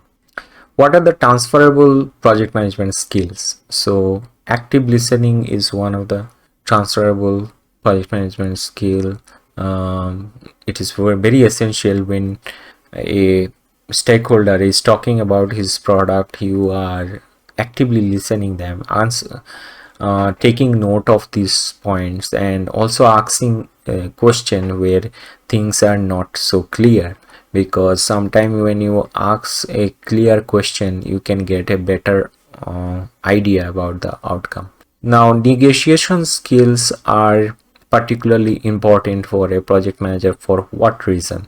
The answer is B. There are many other options. Answer B, for resolving conflict and managing the contract.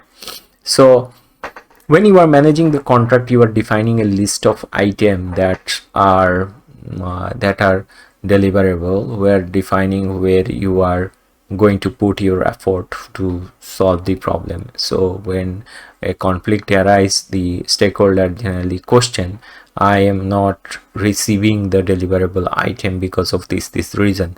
So here the project manager need to justify whether it is aligned to the contract, like what was promised, whether it is delivered or not. If the things are promised and not delivered, then it is definitely a matter of conflict, and the team need to resolve it by any means, whether it is like adding that feature or refunding the cost or whatever the solution is satisfactory for the stakeholder. The path of the becoming a project manager, in that case, my question is like, which of the following certificate is recognized as a project management? So basically PMP is most popular. Which of the role typically consider an entry level position for leading to a project manager role? Basically project coordinator or junior project manager is like a entry level role. Business analyst is a different role, and it is not like a project management. It is like gathering the requirement and preparing the project requirement as a scope of work. So business analyst work is very limited to gathering the requirement and preparing the scope. Networking, why networking is important for project manager, I have already discussed, because it helps you to find out the job opportunity. When you can also find out some mentors who can help you in developing those skills. And then why what type of degree is beneficial for the project management. Of course, a business administration kind of degree is very important because you learn project management as a part of your academic curriculum. Generally, if you are a science graduate or a art graduate, you are not getting that subject or as that classes as a topic of your course curriculum, but in business administration, project management is a common topic. But it doesn't matter whether you are studying business administration or art subject, you can study it if you have interest in this particular topic. So next is, what are the core skill of project manager? So strategic thinking help project manager to complete this sentence. So basically, strategic thinking help you to align the project goal with the organizational objective. Now the next question is, what of the following is core skill of a project risks? So it is risk identification and assessment. So it is like you are assessing what kind of risks are possible in a project before starting of the project, and you have a mitigation plan for this. There are different kind of risk analysis tools available, like 5 why question is a very common tool. There are many other tools you can find out, but do emphasize on risk mitigation.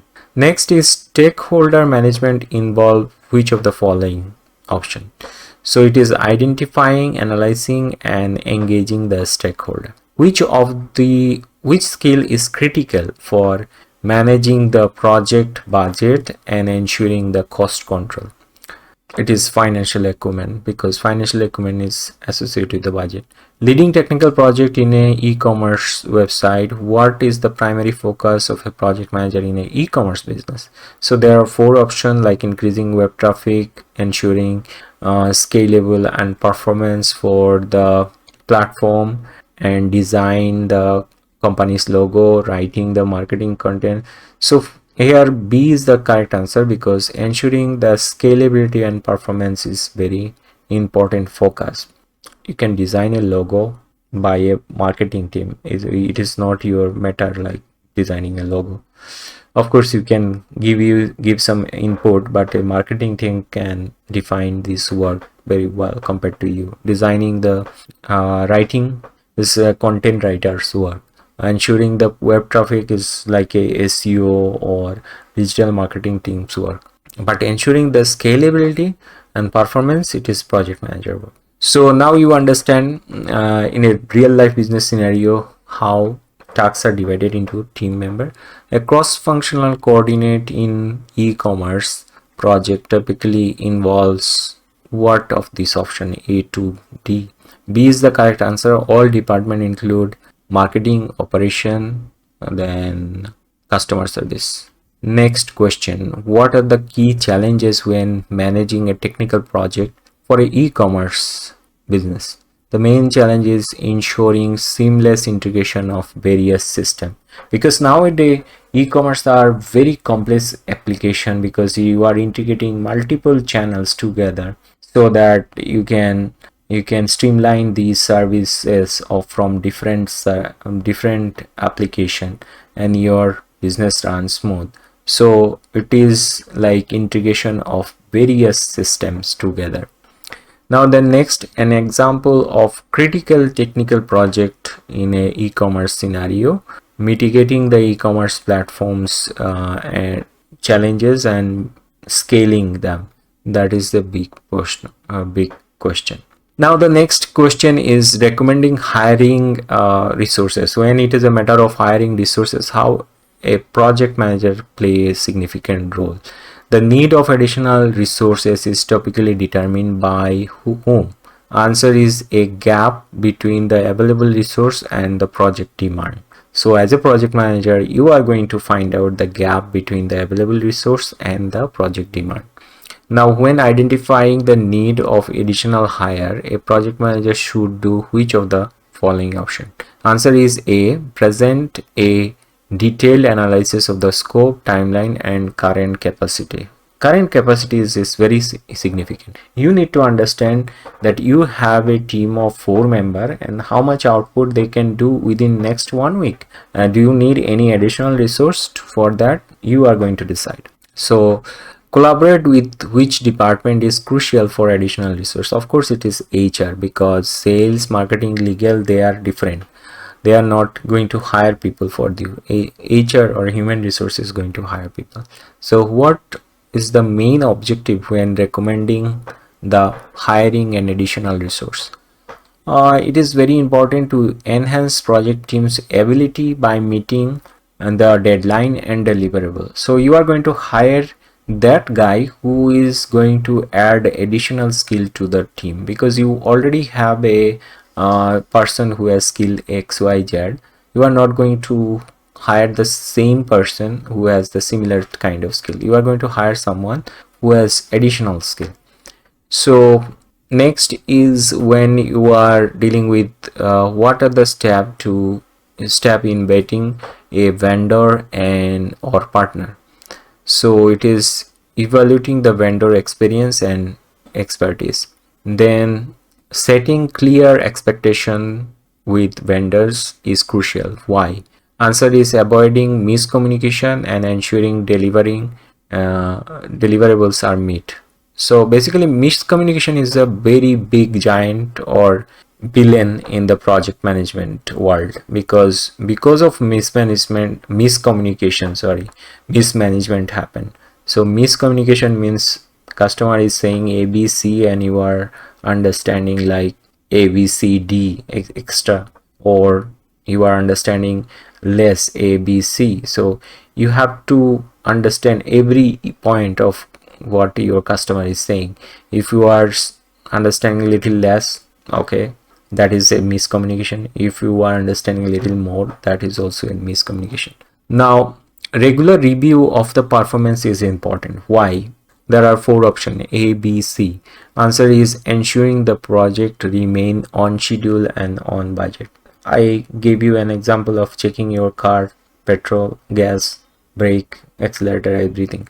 So you are constantly looking at the health of your project and its performance. It is very important because you are the driving seat. You are questionable person for any kind of defect in the project running process. So when a vendor is failed to meeting expectation in project manager, what you are going to do? It's a tough decision. Address that issue promptly. Ask the vendor what is the solution for this. If vendor is not capable to do this, change the vendor, hire someone else who is going to do the same with the right kind of expectation and quality. There is no compromise to the quality. And also relationship is also important, but compromising in quality is not acceptable. Integrating data source with API and ADE, that is the challenging factor for a project manager that we address initially. So our question is, what is the main purpose of using API in data integration? So there are four options, but we are not looking at the other option. First option is to allow different system to communicate and share data in real time. Real time is very important. What is the EDI and its primary use? So it is automatically exchange of business document between organization. This is called electronics data interchange. Sometimes you need to fetch many data and agreement from other organization to your organization with kind of signature or kind of acceptance of terms and condition. So for that, document interchange happen between two organizations. So this is a kind of electronics data interchange. It is very common in the world of banking, real estate, where the organization wants some kind of document legally signed or accepted in the healthcare sector from the customer. So that technology is known as electronics data interchange. Now, which of the following is the key consideration when integrating data source using API? It is data consistency and data accuracy. Now, last question, a major benefit of EDI integration in e-commerce environment. It reduces the error and faster the processing of transaction. Now, dear friend, you have learned a lot about project management. Now it is a time to create a kind of mind map inside your brain. Like, what are the things you have learned about? Look at this mind map. What you have learned about stakeholder. Are you capable to identify stakeholder? Are you capable to manage stakeholder um, related matters? How you are going to plan to manage your stakeholder, how to control them, do further study on them. You will become a very good project manager one day, and you will be prepared for a certification program if you study like 8 hours a day on the same method. There are resources available like PM book or any certification curriculum.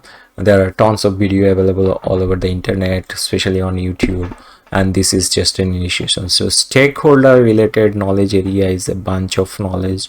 You can learn many things. Then integration related, what kind of integration you are capable to do. That let us start from the beginning. First is scope. You about scope, you are planning the scope, you collect requirement, you define the scope, you understand how to do the work breakdown, you understand the validation of the scope, whether it is feasible or not, technically viable or not, how you are controlling them, this scope variance. So scope related knowledge area is very robust. You can study a full chapter again and again about this. Collect as much as possible information. All are kind of situation based. Then think about time, because time is a very important factor in the world of project management. So how you are going to manage your schedule, what are the tools you are going to use for scheduling. It's like you have scheduled a task for the designer, how you are going to give feedback on those schedule. Define the activities, what are the sequence of all those activities. Eliminate all kind of resource requirement, and that will take more time, and you can save time by moving your carts, like keeping the tasks together that required less amount of resource, and then move forward. Cost is a very important factor, because a very important constraint in project management. Plan the cost, estimate the cost, determine the budget, all those things. Think about the quality is another constraint. So plan, create a proper plan about the quality management. What kind of document you are following for quality assurance, what kind of quality assurance is expected by the stakeholder. Be clear about all those things. Ask questions stakeholder about this in terms of quality. When it is a matter of human resource kind of thing, involved in the acquisition process, when acquiring new resources, justify why you are going to acquire him, and do a proper skill analysis of the new person. Do the onboarding process I have already discussed. Communication is a big issue. Miscommunication is a very big issue, like a disaster. So make more importance to the communication field. Risk analysis is a very important thing, where you look at the identifying risks, planning risk mitigation, and controlling the risks. That is also important. We discuss about the procurement part, what kind of additional resources you will need in terms of server, additional API, additional services. For we work on a e-commerce project. So dear friend, that is pretty much what is project management all about. I think you got a clear idea from this. See you in the next episode with another full course. Thank you so much, and like, share and subscribe the channel. Hope we'll see you soon in another episode. Till then, take care. Have a good one.